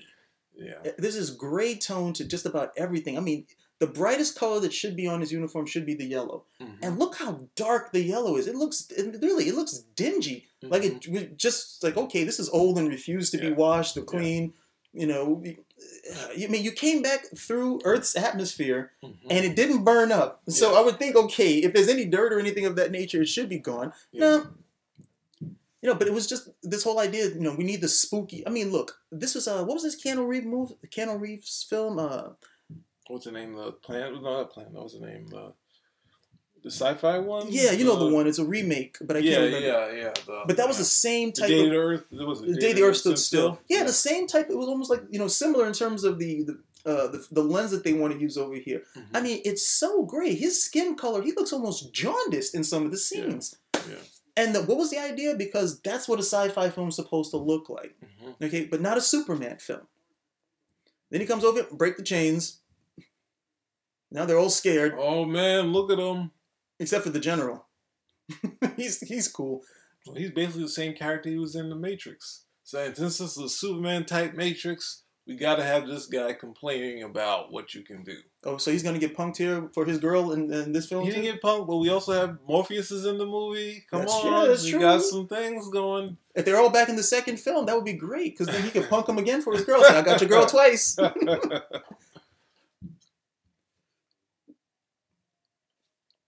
And this is supposed to be the tender moment between the two of them. The only problem is I never felt any chemistry between the two of them. There's that. And I don't know. He's got a friend. More than a friend. And he's got some chest hair. That's what I think you brought up before. Yeah, chest hair, man. They just tucked a little. And who was it? D was always on me. There was no chest hair. Yeah, there's chest hair right there. Look at it. It's right there. Shave that. I don't need to see that. Oh, man. So, now what are we waiting on? This is like, what, like a full minute? This scene right over here is going to Don't blame us for the gaps. Nothing's happening for us to really talk about here. Don't worry. Why is Lois walking away? They're just going to tell her to come back anyway. All right, so he's going to surrender himself now, like Jesus surrenders himself. So he surrendered himself to Zod in this scene? That's what this scene is? Yeah. Lord. In full costume, he's going to surrender himself, which I don't quite understand. I don't understand him wearing the outfit at all, to be honest. Other than the fact that, it doesn't make a whole bunch of sense, but neither does this film. It's some branding. Now it's super branded. Look at this. So now he comes down here with the bug. The bug ship. Because bugs are spooky. Even the steps. Oh, look at those guys. Oh my God, they're villains. Yeah. They're evil. This We must have can been what the tell. English thought when the Vikings came over and they were wearing skulls on their head. The blue and stripes all over themselves. Then she takes that off. Like, wait a minute. She's kind of hot. Yeah, she's pretty hot. The movie's looking up again. Yeah. Okay, these aliens can't be all bad. This one seems to be okay. Maybe you need to toss away Lois Lane and go for something that can, sort of more your speed. Your super speed. So she comes over, and in the comics, this Faora is actually she's actually a man killer. For whatever reason, she's like the epitome of misandry. That's what she was arrested for in Krypton. She kidnapped men and boys and killed them. Yeah, she was pretty rough. Which, if they had decided to go with that as her character here, that would be cool. But then they wanted to just make her generic female badass. Mm-hmm. Where she comes and despite against all logic, she's doing all this stuff that shouldn't happen. Because he's been soaking up all this solar radiation for like 33 years. She's had all the 33 minutes with it. Mm-hmm. And she's more effective with the powers. Why is Lois going with her? Why is Lois dragged into this? Plot device. Oh, God. She's there to help move along the plot. It's like we need a human to go with him because he needs to talk to someone and confide in while he's on this shit. No, because watch. We're going to see the reason why Lois needs to be there all of a sudden. See? Because dumbass here brought that key with him. Why did he bring it with him if he was planning on going there alone? What was he planning on doing with it if he was planning on going alone? But now that she's there, she's got the key. Oh, gosh. She has something to do in the rest of the movie. No, she has nothing to do in the rest of this movie. Nothing. I don't know. I think, oh, wow, she's got a breather. Yep. Okay. Oh, they're staring each other down. It's the hotness stare. Sorry, there's just nothing else going on right now. Yeah. And Amy Adams is a fox. I'm sorry. There's a lot of stuff to look at, and then you just wind up. Let me just look at the hotties for the rest of the film. There's nothing else to do. That's like being in school. Like, man, this lesson is really boring. But Alyssa over there in the third row, she's so pretty. Then you get caught looking at her. She's like, "Oh, you pervert!" And you're like, "Oh, I lost any chance. I guess I better study." Okay, so Zod is here now because he's got his beard, and I wasn't able to tell. Does he have the gray because he's aged, or was it always gray back on Krypton? It was always gray. Let's not get into that. We were asking because if not, if he's aged, then nobody else is aged at all. The Phantom Zone sort of ages you. All right, there goes Superman. He's down on his knees, spitting up blood. Why? It's like the atmosphere. And then people actually went for this too. Like, wow. If he came from one atmosphere to the other, this would really affect him. Everywhere to different planets, different suns. Mind you, he just flew out of the atmosphere and it wasn't a problem. Mm-hmm. Here's the big thing though. They put this breather on Lois Lane, and she was fine. Mm-hmm. Okay, so the atmosphere can't be that big of a difference. Mm-hmm. If it was just like the air, it doesn't make any sense. She's okay. Well, it's trying to be. This is a sci-fi movie, so we're gonna give you a sci-fi moment. Sci-fi movies. You know what? Even the worst sci-fi movies, and the worst sci-fi movies you can find are on the Sci-Fi Channel. I know. Mm-hmm. I've watched them. Those original ones, oh Lord, those can be horrible. But even those seem to have a modicum of sense. Even if they want you to understand, hey, look, don't really take any of this too serious. Mm-hmm. This film, however, wants to be taken deathly seriously. Mm-hmm. Okay? It wants to be taken deathly seriously, which means you have to think about some of the stuff that you are putting over. So now we get the whole story of, okay... How we explain what happened? Yeah, how did they get? He agreed, and look what happened. Yeah, how did they get out of those things though? What deactivated them? As soon as they say all bets are off. There's no rule. We don't need to keep you in here. It's like some fail safe. Like okay, you guys go out and save bring us back. Yeah, that outfit is pretty nice. It works better on the chicks. Yep. No trunks. It works better on the chicks. That works this way. Well, isn't that the other alien thing? The aliens love to wear skin-tight outfits? Yes. Because aliens are in shape. They've learned what we haven't learned on this planet. 7 or 9, baby. That's right. You're rocking a gut? No, you must be an Earthman. Wow, the Kryptonians really didn't fare well outside of their own planet. They really just wind up dead in weird positions. Yeah, but why is the question. They terraformed the planets. Why did they die? you know, if they were terraforming the planets, if they're terraforming these worlds, they seem to have been, they had all the technology there, so what killed them off? You know, we just don't get it. Well, that's, I mean, that could have tied into why Krypton, but then it adds too much story anyway, so there's no way to make it work. It's like he's normal, he's got the Royals shirt. Yeah, he's from Kansas. I mean, oh God. Yeah, I really... But this is in his head. He's not doing this right now. Yeah, right? but that's how he sees himself. He sees himself as an Earth person, or how he wants to see himself. I'm just a guy from Kansas. You know, I bleed Royals. Mm-hmm. You know, that's pretty much where I'm at. The other thing I didn't understand about the sequence is, how was he able to accomplish all of this? How was he able to get into his head, you know, to tell this particular story? Because he was having that atmospheric thing, and at the same time, it also is sort of a mental thing that happens. Okay, and then I don't know. Then we get the change here. Wow! And look at Zod's Superman outfit. He has the same thing. He has a cape too. Yeah, they're both in, and they're both in the deathly black. Wow. Or is his? Hold on, I'm trying to see it again. I know Zod's cape is black, but if they kept his cape red, I was like, then what was the sense in changing all the other colors? Yeah. But I can't even see from here. Wow, I don't remember any of this. Yeah, I remember it. Really weird. I saw this on. Yeah, it's still. It's not even black. Okay, well, okay. Now I'm in full nitpick mode. But yeah, I saw what else can you do at this point? There's nothing else we can do. We're having this weird moment. Zod has a cape too, because if Superman has a cape, it'd be ridiculous if Zod had a cape. You know, we have to make them both look the same, or else, you know, we have to lose that cape then. See, they missed this good scene right over here, because they kept them in the suit over here. They could have stripped them naked. You know, ladies would have loved it. No, the branding now. Now I have to brand it. Right, and then he goes over here. Hey, you killed my father. He's like, what was the sense in him finding out that, you know, he killed? Don't tell him that. You don't get him upset. No, it never played into anything later on. Okay, it's not like they get into the sequence and he's fighting about, hey, you killed my dad or something. It was just here. It never factored into another sequence for the rest of the film. Yeah. So I guess I understand what this was now. This was a film that was supposed to have like more. And there were guys who told me they can watch this film on loop. I have no idea, you know, where these guys are mentally, because now, I guess once that world destroyer, that world transformer, whatever it is, comes and starts jetting on the planet, then it's nonstop destruction and action for the remainder of this film, and that's like is that another hour? Yeah, I think we got an hour left. We have an hour left the movie to go through. I guess that's not including the credits. I know this was maybe that is the credits. Maybe that is the credits. Yeah, the credits are like, what, 5 minutes? But that's you know, Pete, man, I don't know, man. This was my idea. I don't know if I can make it. You know, guys, hey, thanks for tuning in, but I think we're going to just stop right here. He's taking a bit of the Codex. He's getting his blood right now. Now that I understand hey, who's that?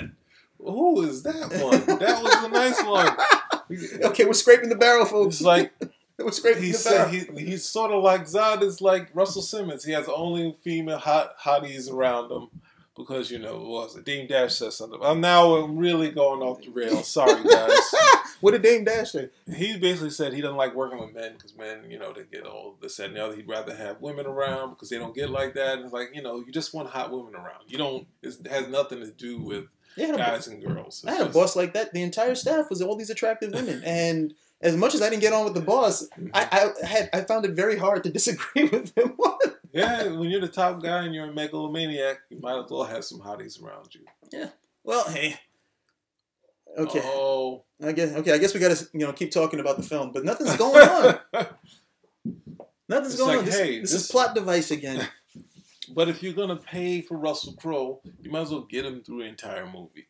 It's a throwback to Marlon Brando, but Marlon Brando was just more voice than the rest of the movie. Yeah, because Marlon Brando was smart. Marlon Brando was like, "Hey, how do I get out of this?" He spent most of that time trying to look. What did he say? He's like, he didn't even want to do it. At one point, he's like, couldn't Jor-El just be a box? Yeah. And you just get my voice? And they were like, no, we actually need to see you in this film. But then also, he's the reason why the Kryptonians have those symbols. He's like, no, I need to wear this, and it ruins Superman. Well, in my opinion, him needing those sort of things. Oh God. I didn't have No. this. But even in the comics, they were walking around with these symbols. It wasn't the S. Yeah, it wasn't ain't Jorah had the son. No, Yeah. don't mess up that hottie. You don't, no, we need her back. No, she's gone. She's gone. Make your peace with it. She's gone. No, I can't accept this. That's I okay. got a little bit of the Codex now. I didn't get any of the Codex. They just got his blood. This blood is the Codex is just soaring through him. It's like Chicken. I love he always. And what does Snyder likes to do? He likes to make these villains evil with German accents because you know who's really evil? The Nazis. Yeah. And you know who's still a Nazi? Every German on the planet, it seems, according to Zack Snyder. Yeah, but that's his over the top. That's his over the top way of doing this type of stuff. Yeah, this is how Jorah was able to take out all of the people. He had some sort of foresight in the early film, right? That's how he was able to fight Zod and his men before. Wow. Man, Russell Crowe is loving this. You can just tell he's like, yeah, I'm digging this right here. I got in shape. I'm swimming. See ya. Phantom drives. There we get a nice callback to the Phantom Zone. Oh no. Hold on. Oh, is that Baby Doll? Yeah. Yep. Yeah, she's gone. Uh-oh. She's in trouble. Don't shoot it down. Don't shoot it down. Oh my God. Don't worry, Lois. You'll be okay. He's still getting up? Dead. And even now, he's right there. We understand, okay, he's got a little bit of time. But he's got this time to talk to his dad. Mm-hmm. Hey, he's giving him this speech about you can save them all. Trust me, you're not going to save them all. But that being said, how do I stop this guy? Yeah. How do I stop That's a good question. He's telling him to look, and he's looking over here. He's using his supervision. The same supervision that you couldn't, remember how you couldn't save your dad from that hurricane? Mm-hmm. But you can see Lois Lane. Yeah. That's what I said. It's like if your name was Lois Lane, he's a god. Jesus.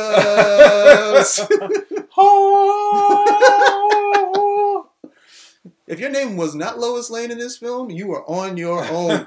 Well, his real father told him he didn't have to save anybody, so he might as well save the hottie that he wants. I thought it was his mom. His mom was like, you know all the world. Oh, that line from the... Okay, well, I guess you people already know. When we do the commentary for Batman vs. Superman, one of the lines I'm coming after. No, we're going to get to it after this one. This is so bad. Yeah. I mean, The Dark Knight Returns, that was cool. And we were thinking of doing Watchmen. That might be cool. If we have some drinks, maybe we'll have to get some beer in for that one. But this is... looking back on it, and I've seen the film more than once. What is he doing? I don't know. Would he take... Oh, the indestructible cape that blocks him from... It's sort of a... I know it's an indestructible force field.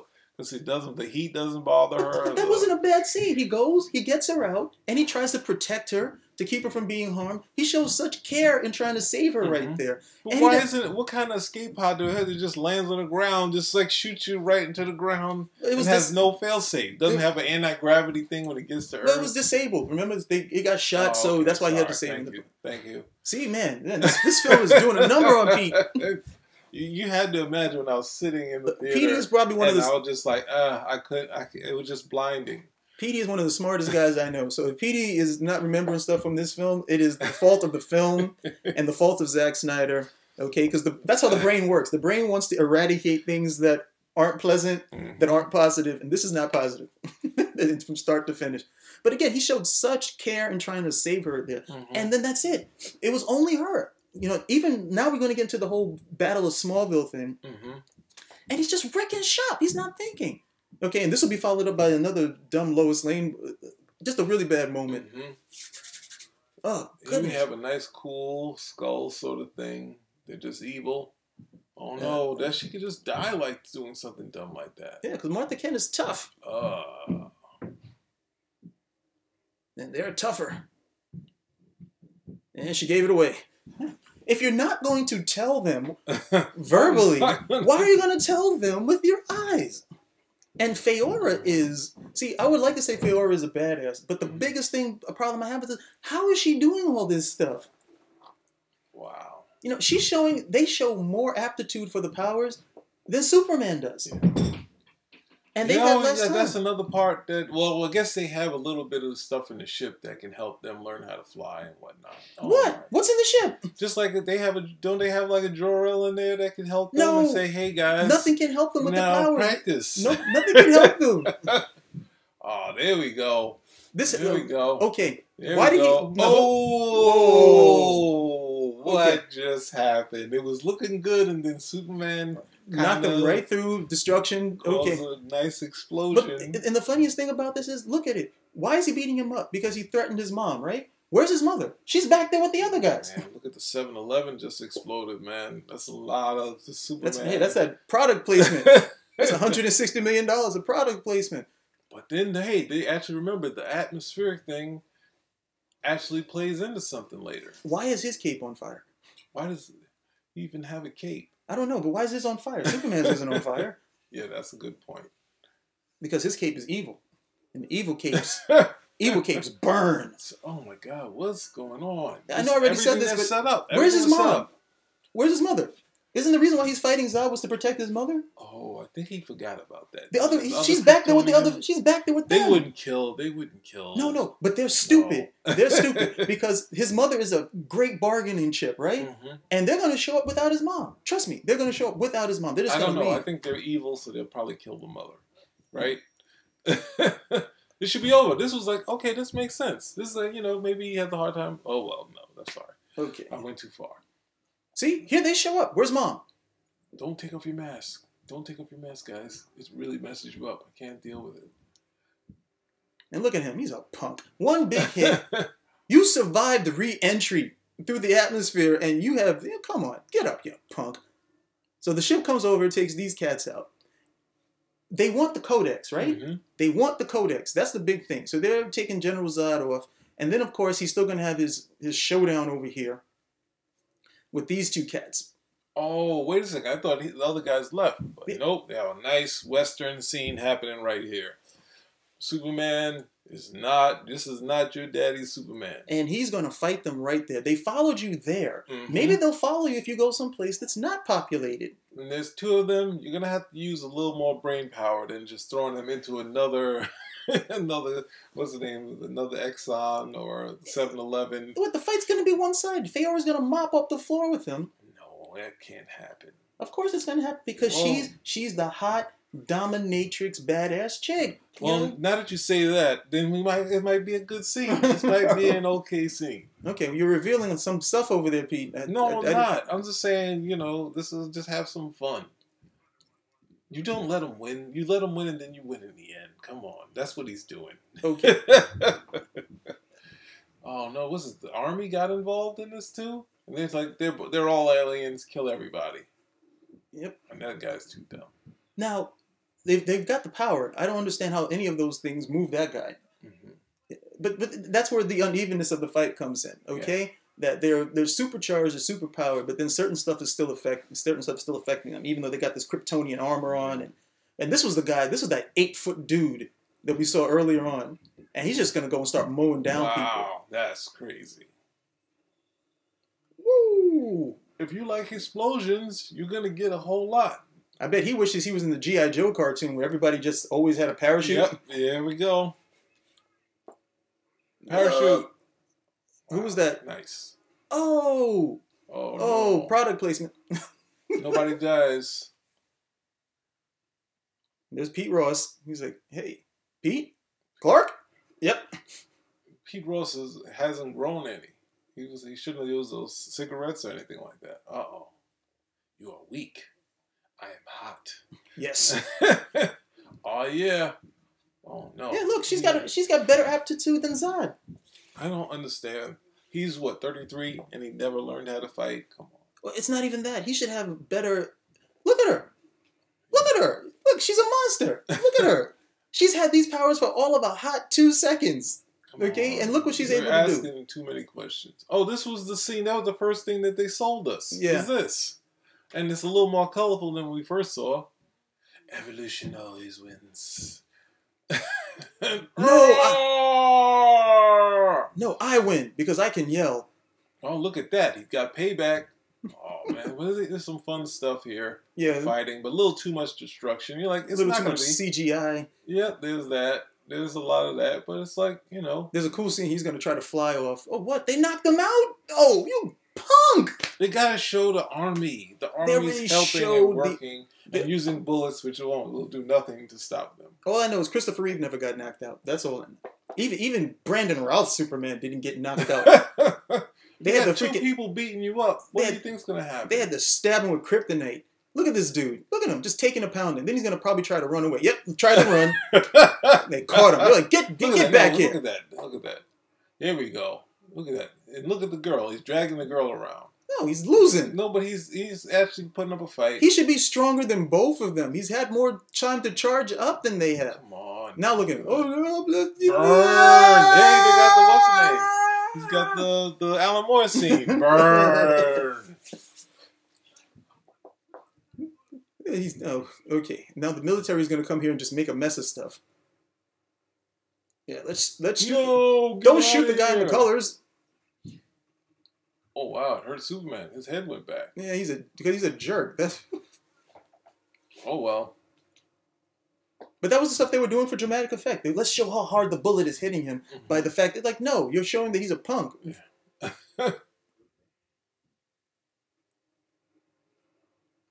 And that was supposed to be his one Superman moment. You okay? You gotta save these other guys, don't he? No. What's his name? No, you don't have to save them. Those guys are dead. No, they survived. It's got Christopher Maloney in that one. He can't die yet, see? He's like, hey, I'm a paid actor in this. That guy's an extra. He dies, not me. Oh, okay. So Christopher Maloney had some plot armor. Okay. Get that plot armor. You'll be able to live. She's been practicing all on the ship. She was finding ways to use her power very coolly. Good Look at the grief. speed. Wouldn't it be Look nice to at see that. Superman move like that? Like zip, zip, zip. Nope, he doesn't know how. Instead, he's just he doesn't like- know anything. I'm just gonna punch. I'm just gonna punch. Now, he's still trying to get out of that thing? Lord. Oh, and see, yeah, you're right. The other guy's dead. He's just hanging there. He's like, Maloney, I need some of that plot armor. Sorry, dude. It's built for one. Oh my God, she's hot. I'm gonna need a handgun. AK-47. This would make sense. You just blew up the whole. Oh, come on. She's not moving from a bullet. Superman moved from the bullet. Oh, okay. Come on, Yeah. do something. What's it? It's so ineffectual. It's so Well, ineffectual. he already knows that if he takes off the mask, they'll be hurt, and then he can. Oh God, Superman, you did it again. Yeah. A knife. Because he's bad, dude. Oh, God. Oh, She's going to bring a knife, Kryptonian too? knife. She's like, let's measure dicks. Oh man, good army talk. Maloney must have signed a contract. I will not look like a herb in this movie. Okay? See, why didn't he plan this out first? Mess up the helmet first, and then fight them and beat the hell out of them. You will not win, but my helmet will. Oh my God! Like, do that first. So, I don't understand. So, Oh the my helmet... God. So, the helmet protects them from the atmosphere. But it's the atmosphere that allows them the powers, right? So, right? Yes, you're right. Product placement. So, none of this should be happening. They should not have any superpowers whatsoever. said Smallville, not the home of Superboy. We don't want any more fights in our town. None of these explosions. But this is a small town. So this is probably like the main area for the Yes. whole town. It's gone. Okay, it's like the recession hit, in a big way with fire and brimstone. Wow, someone actually hurt her. She's Yeah, the actually military, not Superman. The military. You're telling me they have missiles that can hit harder than he can punch? Yeah, like I said, He guys, just doesn't have any skill, which will set up probably the Who next needs skill? Batman versus Superman. That what skill Superman is doesn't there? have any skill, so he's just somebody who just takes a beating. What skill is there in punching hard? What skill is there? It's not like you're at a carnival and you got to punch the right way to win a prize. Wow, who's here? Superman survived, but that was kind of trying. Got hit by a truck. Put your guns down. He's been fighting for you guys for all this time. He's an alien. The only good alien is a dead alien. Are you kidding? Look at him. Look at him. He's all shaven. He's got oil on him. He's glistening. Like, no, this guy's good. He's one of us, right? You don't have the dark outfits. Okay, and then Maloney's going to come over. Yep, here he goes. Maloney's going to justify the whole thing. We're a good guy. We're good now, right? Come on. Speak the words for us, Maloney. Go on, look in this man's eyes. I love you. See? Oh, sorry. I had it wrong. Look at all that. Wrong. I apologize, everybody. Look at all that destruction around. It's like, this man is not our enemy, but you sure as hell can't stay here. You brought him there. Here's Sears. Go to Sears in Smallville. There is no Sears. They said it. There's Sears, Smallville, Kansas, just in case you didn't know who it was. Now, this is end of the world. Well, I guess he's sort of smart. He has he got a science fair. Mom, I thought this was a sequence where they were trying to show, Clark has some aptitude, he has some intellect behind him. We see him reading Plato, we see him winning awards for science projects, but no, it was never about that. Well, we find out in the next movie, in Batman v Superman, that basically he's just a big oaf, and Batman's like a million times smarter than him. So, oh Lord, the dog is alive because this dog is faithful. The other one ran off. He's like, that's what she should be telling him right now. You know, Clark, I remember how you let my husband die because you thought it was because he went back to go save the dog. Remember that? She just met some Kryptonians, and she's talking about the Codex like it could work. Lois brought the cops. She brought the cops to the Kent farm, and Superman is there. Nobody's going to know that Clark Kent is Superman. Yeah. And she called him Clark in front of the cops. Clark! He doesn't have a name yet. Evil German. I've located the code. It was never in the capsule.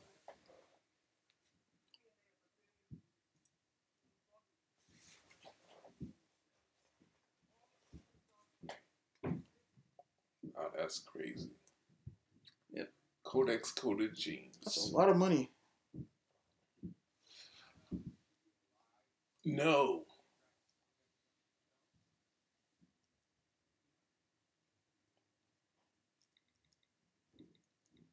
Man, it's sad. Clark Kal-El doesn't have to be alive, but extracted from his cell. So now they're just gonna do whatever they want to the planet. Never saw that. World Destroyer. Never saw that coming.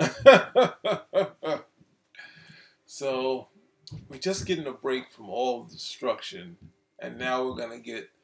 This is where we really know Superman should not be on the planet, because he's brought these world destroyers.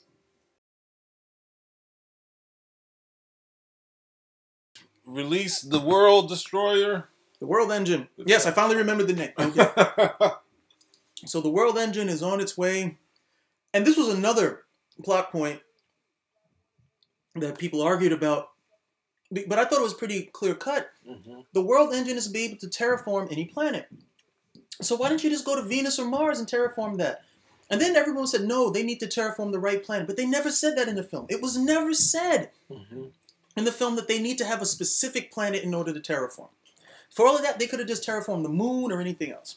Or just go to another planet. Yeah, they want the Codex, but go to another planet and then make a deal with Kal-El and say, hey, we get it.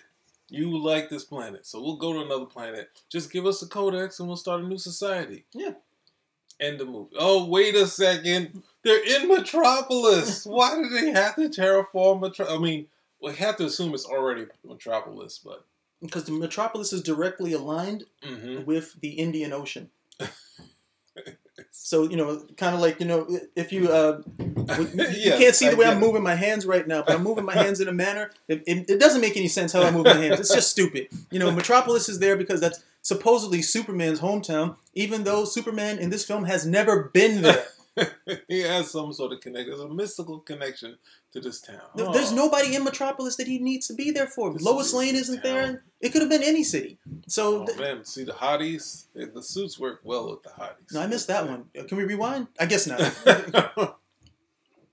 So, the other plot point problem is that this planet gives them superpowers. So why would you want to terraform it back to Krypton? They're like, well, if we terraform it back to Krypton, then it's exactly the planet that we had. But no matter how you try to slice it, it's just dumb. You would have had superpowers, and that would have protected your race better than turning it back to Krypton. Okay, so, and the other problem, the last plot point I have a problem with is that they terraformed all those other worlds, and all those other worlds died out. So why are you going to terraform? What's the difference in terraforming this one? Mm-hmm. Why is it going to be successful here? Because all those other worlds died off because they had no more connection to Krypton. And they violently died. They wound with stuff sticking out of them for some strange reason. It wasn't a process that worked. Now this was so far gone just to say we're doing a movie. Well, this is 9/11. And it's not just that. It's just basically like a cosmic jackhammer that's just like lifting stuff up and smashing it.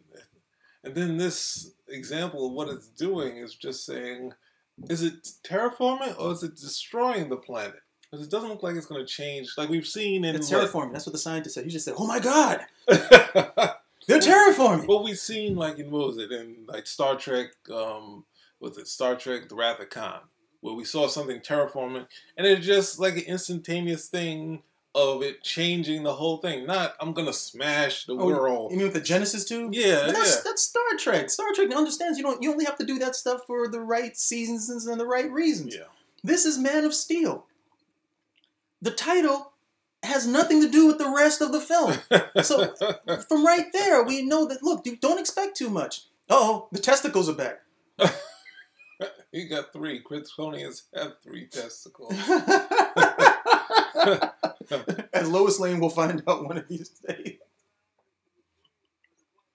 So we're all working to see, now it's okay for Superman to work with the government. In Frank Miller's Dark Knight Returns, no, Superman was a stooge. But here, he can work with the government. So it's okay to work with is it the military? No, you can work with the military. Just not the government. Nah, it doesn't make sense. It doesn't, no matter how you slice it. Yeah. Okay, Superman's always going to be down with the government because he's Superman. And he's going to be trying to help the people. And he understands that the people have elected the government. It's more nuanced than just being a bloody stooge. Okay? But that was Miller.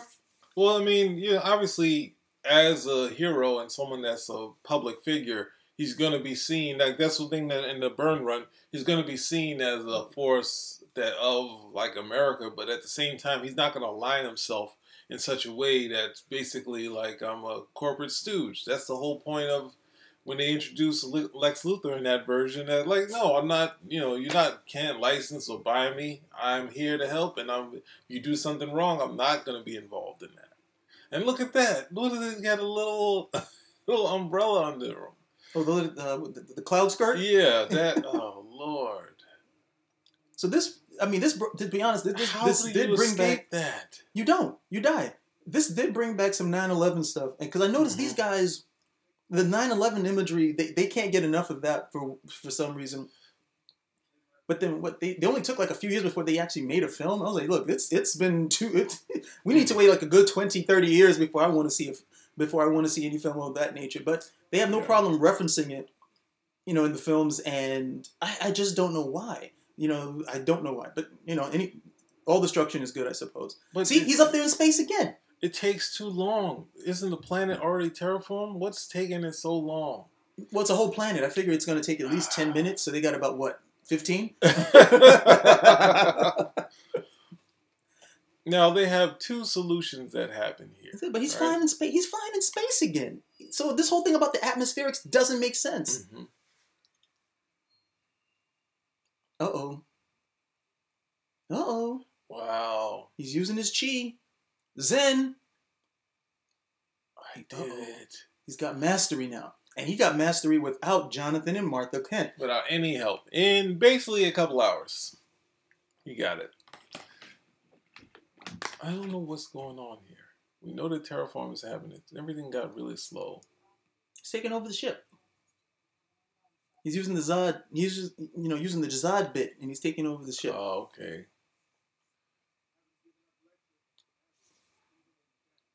And then Russell Crowe gets one more scene.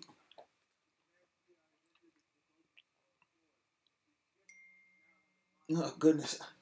Okay, so I guess it's just pauses. There's nothing really that's gonna transpire of any weight. It's just gonna be more sequences of of action. What's he gonna do? How is he gonna stop the world engine? You know how he's gonna stop the world engine. He's gonna run into it. It's in the script. Oh no.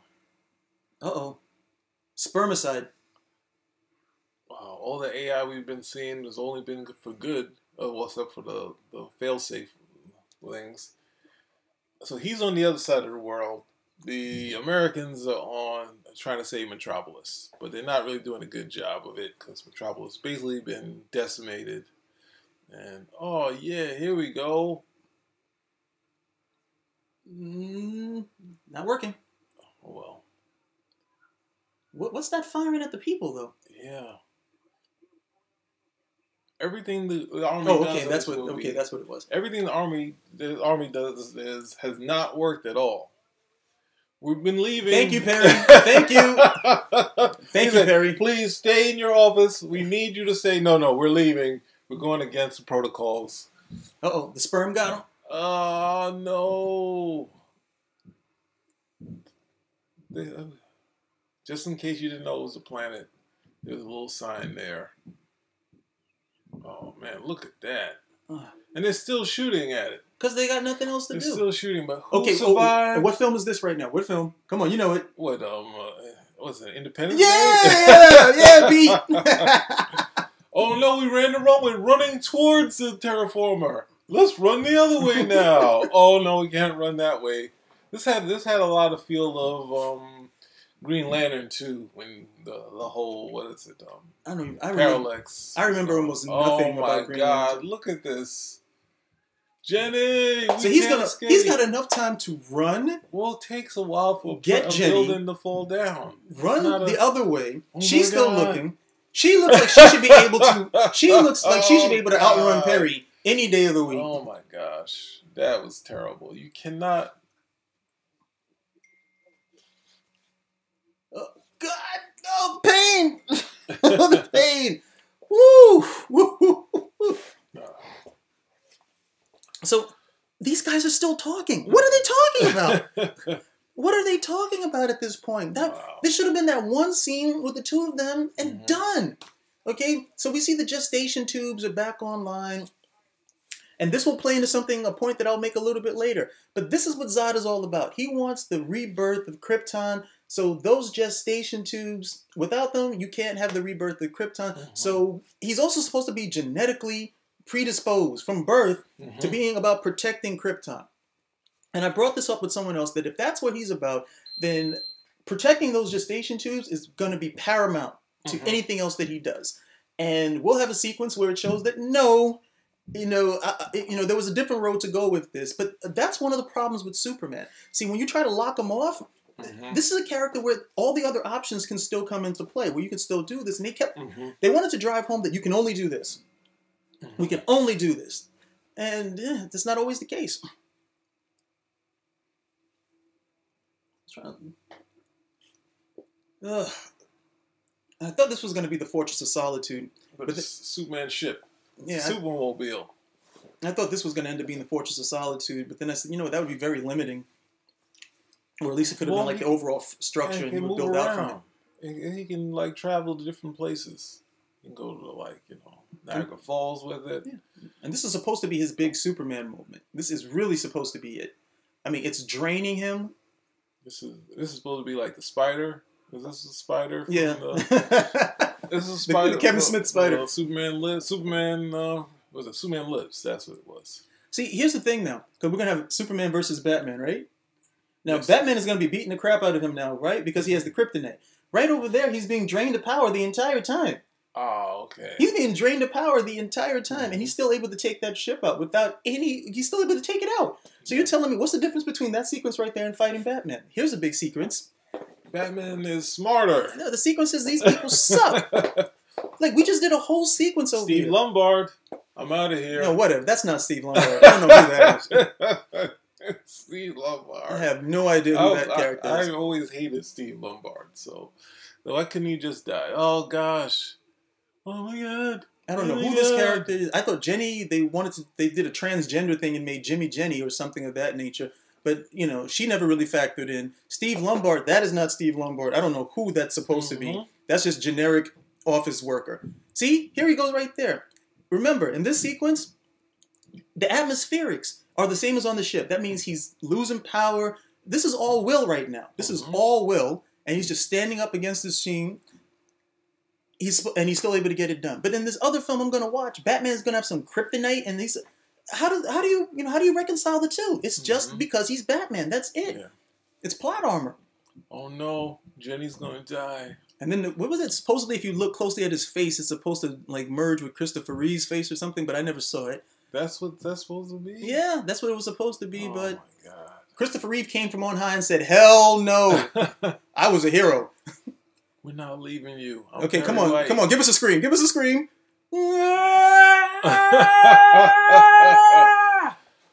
Wow, that's how you do it.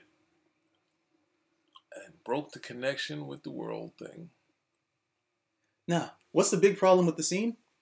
It's terrible. Besides the fact that it's terrible, he saved the people, but he was on the other side of the planet, so nobody got to see him do it.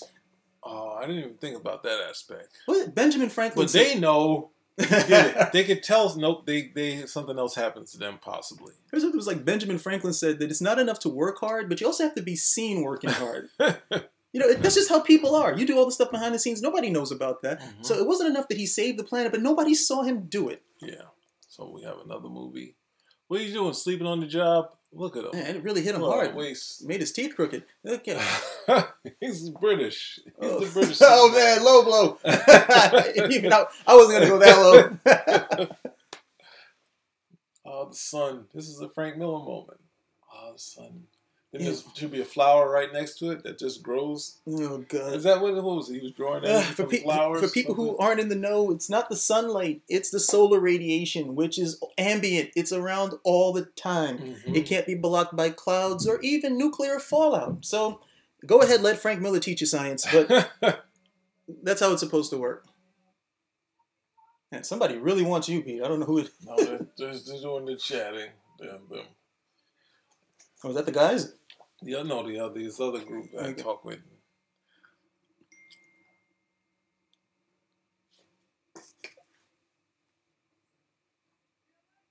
Okay.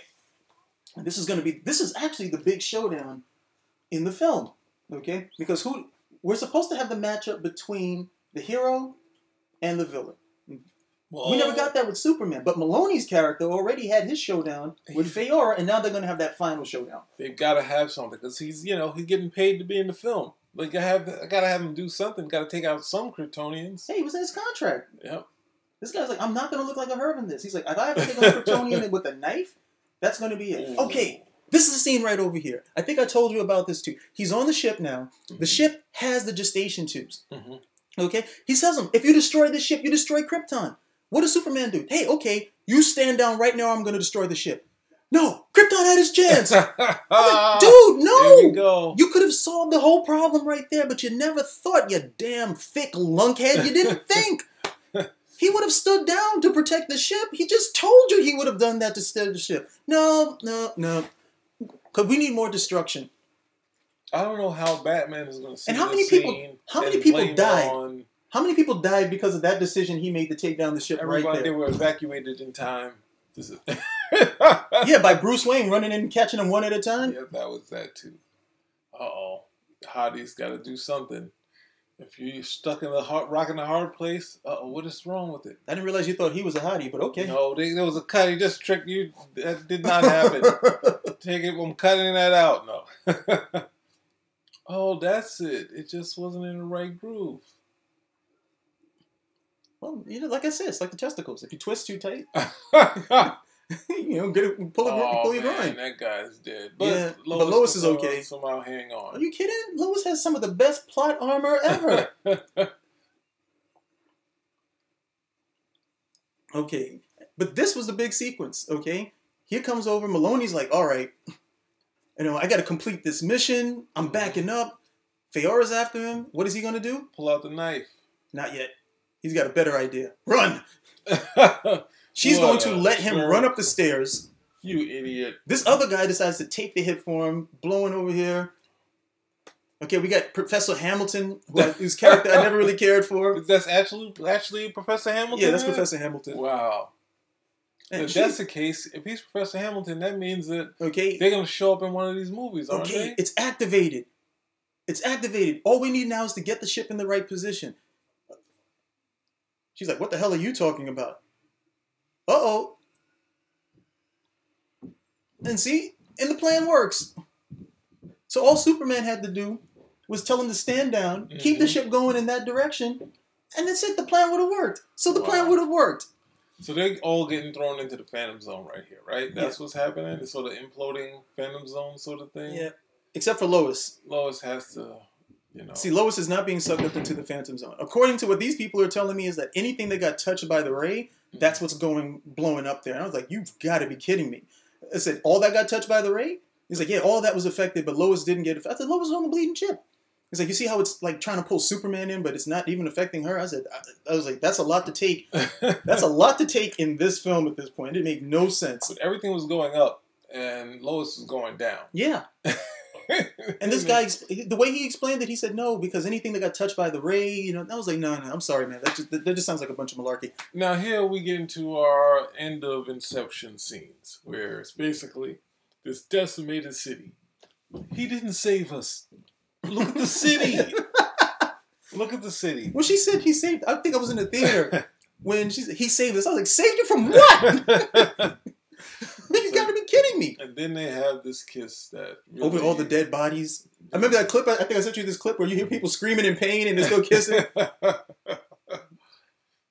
Oh Lord, you got to take them where you can get them. Okay, so at this distance, I'm being told that at this distance, Perry White will not be able to recognize that that's Clark Kent, the guy he's going to hire. He didn't see him. He didn't see him. Oh, they're trying. Oh God, another human thing. They're trying their best. They're trying their best. Oh no, I forgot about. Yeah, this is what I forget what the name of it is. This was supposed to pull the rug from under us. Like we thought it's over. No, it's not over. We still got half an hour. Hoping it was over. We still got half an hour to go. And this is actually a pretty good. This is actually a pretty good piece of dialogue right here. And he was like, you know, my whole purpose is to protect my people.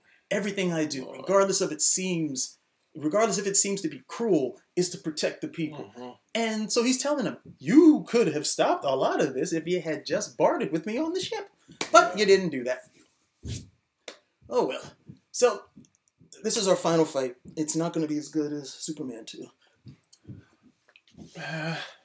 But it's going to be the spectacle, the destruction, because we've already seen so much destruction beforehand. How can they top it? Oh, they find a way to top it, everybody.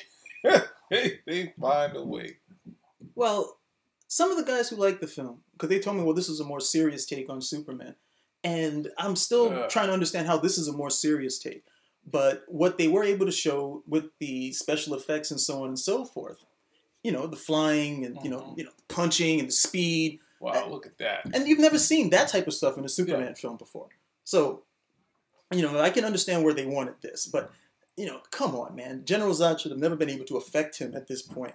It's too different. It's a balancing act because Superman has been on the planet 33 years. He's been soaking up all this atmosphere. He's had more experience with the powers, and somehow this is a match? It doesn't make any sense. Matrix, baby.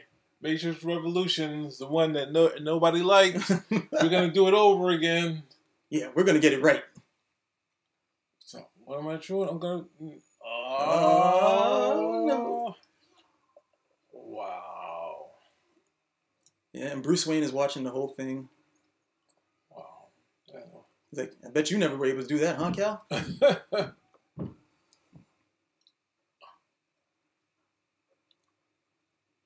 That was a good sequence right there with them hovering. I was like, okay, so he's, you know, good. But now, look, he has no concern for the falling building. He can't do anything about the building. Are you kidding me? He's Superman. It's too late. You got people over there. They're just sitting around watching buildings fall. There are people in the streets. He's not even thinking about them. It's not that the building is falling. Okay? It's like you have no concern for the people. You saw the guy. You saw the look on that guy's face. He came out. He was like, Superman. Watch this. Hold up. Watch this. Watch it. Well, okay, good. Now wait for it. Boom!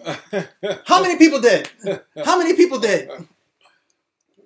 Oh, He didn't know what he's trying to concentrate on the fight, not the building. no, and that's why Superman 2 was better, because Superman was concerned about the people more than fighting this jackass over here. Well, they pushed it a little too much in there, but it is better than this crap. Sorry to say. Look, you know, the bottom line is, yeah, okay, you can, oh, it was campy, it was cheesy, but the bottom line is this guy cares more about the welfare of the people than beating him.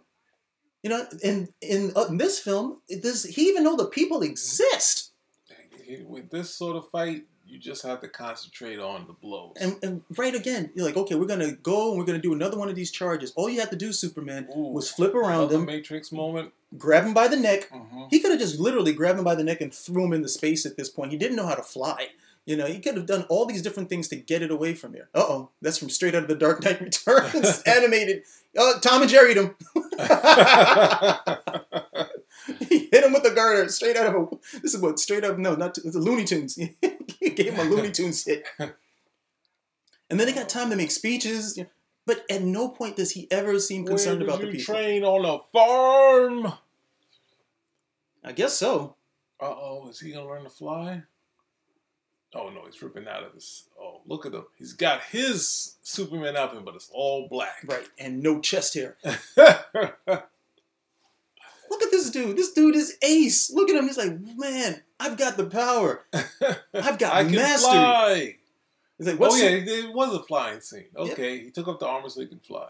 Yeah, I mean, this right over here, look, I can understand where the guys were in. These guys were having a geekgasm like nothing else. Like, whoa, oh, okay. Then they're going to come over here, super speed flight, fly around. Oh, man, this is so much better than the Reeve movies. Yeah. But then at the bottom line, it's like, you guys are bashing around, you know, cracking stuff inside of the city. The stuff that the Reeve movies did wrong is they had the guy on skateboards getting blown back. the roller skates. And he's still dancing while I crack up laughing. I crack up laughing at that stuff now. But I crack up laughing at it now because I don't have to take it seriously.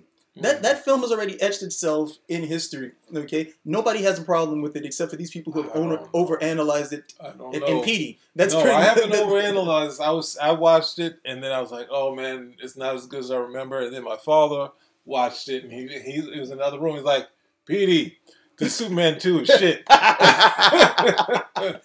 And look, one of the things that some guy taught me is like, look, with certain things, there's more to love than there is to hate. Okay? And with Superman 2, there's more to love than there is to hate. There just is. There just is. Don't worry. You give it another 10 years, you're going to look back on it like... Zod. I like the Zod scenes, and at some point when, you know, well... We like them more than we like this movie, because we're not talking about the movie anymore. The movie we're watching anymore. Yeah. So here it goes. All this stuff, they went into space, and they came right back down into not Krypton, but into Metropolis. Right back. Or it could be, you know, Grand Central Station right now. Who knows where they're at? Okay. All right. He's got him now. Okay. He's got him in the hold. People not running. He's got him in the submission hold. He's got control. Fly him out of there, Superman. Fly him out. Fly him out. Come on, Supes. Fly him out. Don't leave him there. What are you waiting for? You guys run. There? Somebody run. Superman fly. People run. People run. Superman fly. Okay. All right. And now... No. The thing is, what is he doing though? Because he could just like literally look at them and kill them. So I don't understand this whole heat vision has to slowly get there. Yeah. The people run. Yeah. Why won't you run? He can hit him, and then Superman can also fly him out of there. But oh, good grief! We're just gonna stay here with two. Oh! Did you see that? Yeah. Did you see that? Okay. Wow. He's just like. Okay, guys, if you've been listening, this was the part. Snapped his neck. Was there anything else Superman could have done at this point? Yes, we know there's plenty that Superman could have done. If he could have, he would have. Are you kidding me? Are you kidding me? Some behind-the-scenes stuff that you probably know already. The only reason why they put that scene in there because they wanted to punch up the scene. They weren't thinking anything other than that. They just said no. They thought it would make for a more dramatic ending if he killed them. All this other crap they're talking about now, about oh no, we wanted to do this and to show that. No, they just thought it would be a punchier ending. That's it. When I saw this in the theaters, people were cheering when he killed, and then when he started crying, they were like, oh, I guess it wasn't. I guess it's not cool just to kill the people. You know, I guess it's not cool. Oh. But that was it. That's the reason why this is a big failing with the kill scene. It's not like Superman hasn't killed before in certain stories, and in some stories, to be honest, it works. But to be honest, most of them it doesn't, because what's it, Superman 22, and I had a lot of issue with that. But the whole bottom line is it wasn't necessary. Here, it wasn't necessary either. But they just did it because they wanted to punch things up. Like that sequence right here, we just saw he throws this the satellite, the satellite down, no, the satellite, the drone. It was just done to punch it up. He could have killed these people. No, he planned it so they could stop, break. If they're stupid, they'd run right into it. Right. Okay. Because Superman can even control the shrapnel. It's a movie. You have to have something overly visual and ridiculous for people to get it. Just so he can talk to them? No. Yeah. I'm going to break every piece of government equipment that follows me, no matter what. He could have just been standing in the road. That cost you $10 million. I'll destroy every drone. Just stop. He could have just been standing in the road. And it doesn't matter. These guys are trying to find out who he is. He's already told them. He said, I'm from Kansas and I'm 33 years old. You're telling me the government can't find you with that little bit of that information? Yeah. Oh, come on. And then of course Swan, we got a little Swan wick. So we got Kurt Swan in there, but I'm not sure what the wick is supposed to be. If they had said Swanderson, that would have made more sense, because you had Kurt Swan, and he was always working with Anderson. So they used to call him that would have worked. But I don't know, Swanwick, no idea. We just got the point. I think he's kind of hot. So the women were the first to come and decide that Superman was, kind of cool, and it's okay. I thought they were the first to decide this film wasn't that good. No, because women will do that. Women will come over. It's like, oh, no, they're not like guys. We'll come over here. We will sit and watch 2 hours of crap because we're like, hey, Amy Adams is a fox, and I can keep fantasizing that one day me and Amy Adams will be together. But women will come over and say, hey, this guy's really cute, but this is a piece of crap right over here. Well, they went to see the Conan the Barbarian and whatnot to see Jason Momoa. Yeah, and that we know how well that film did, right?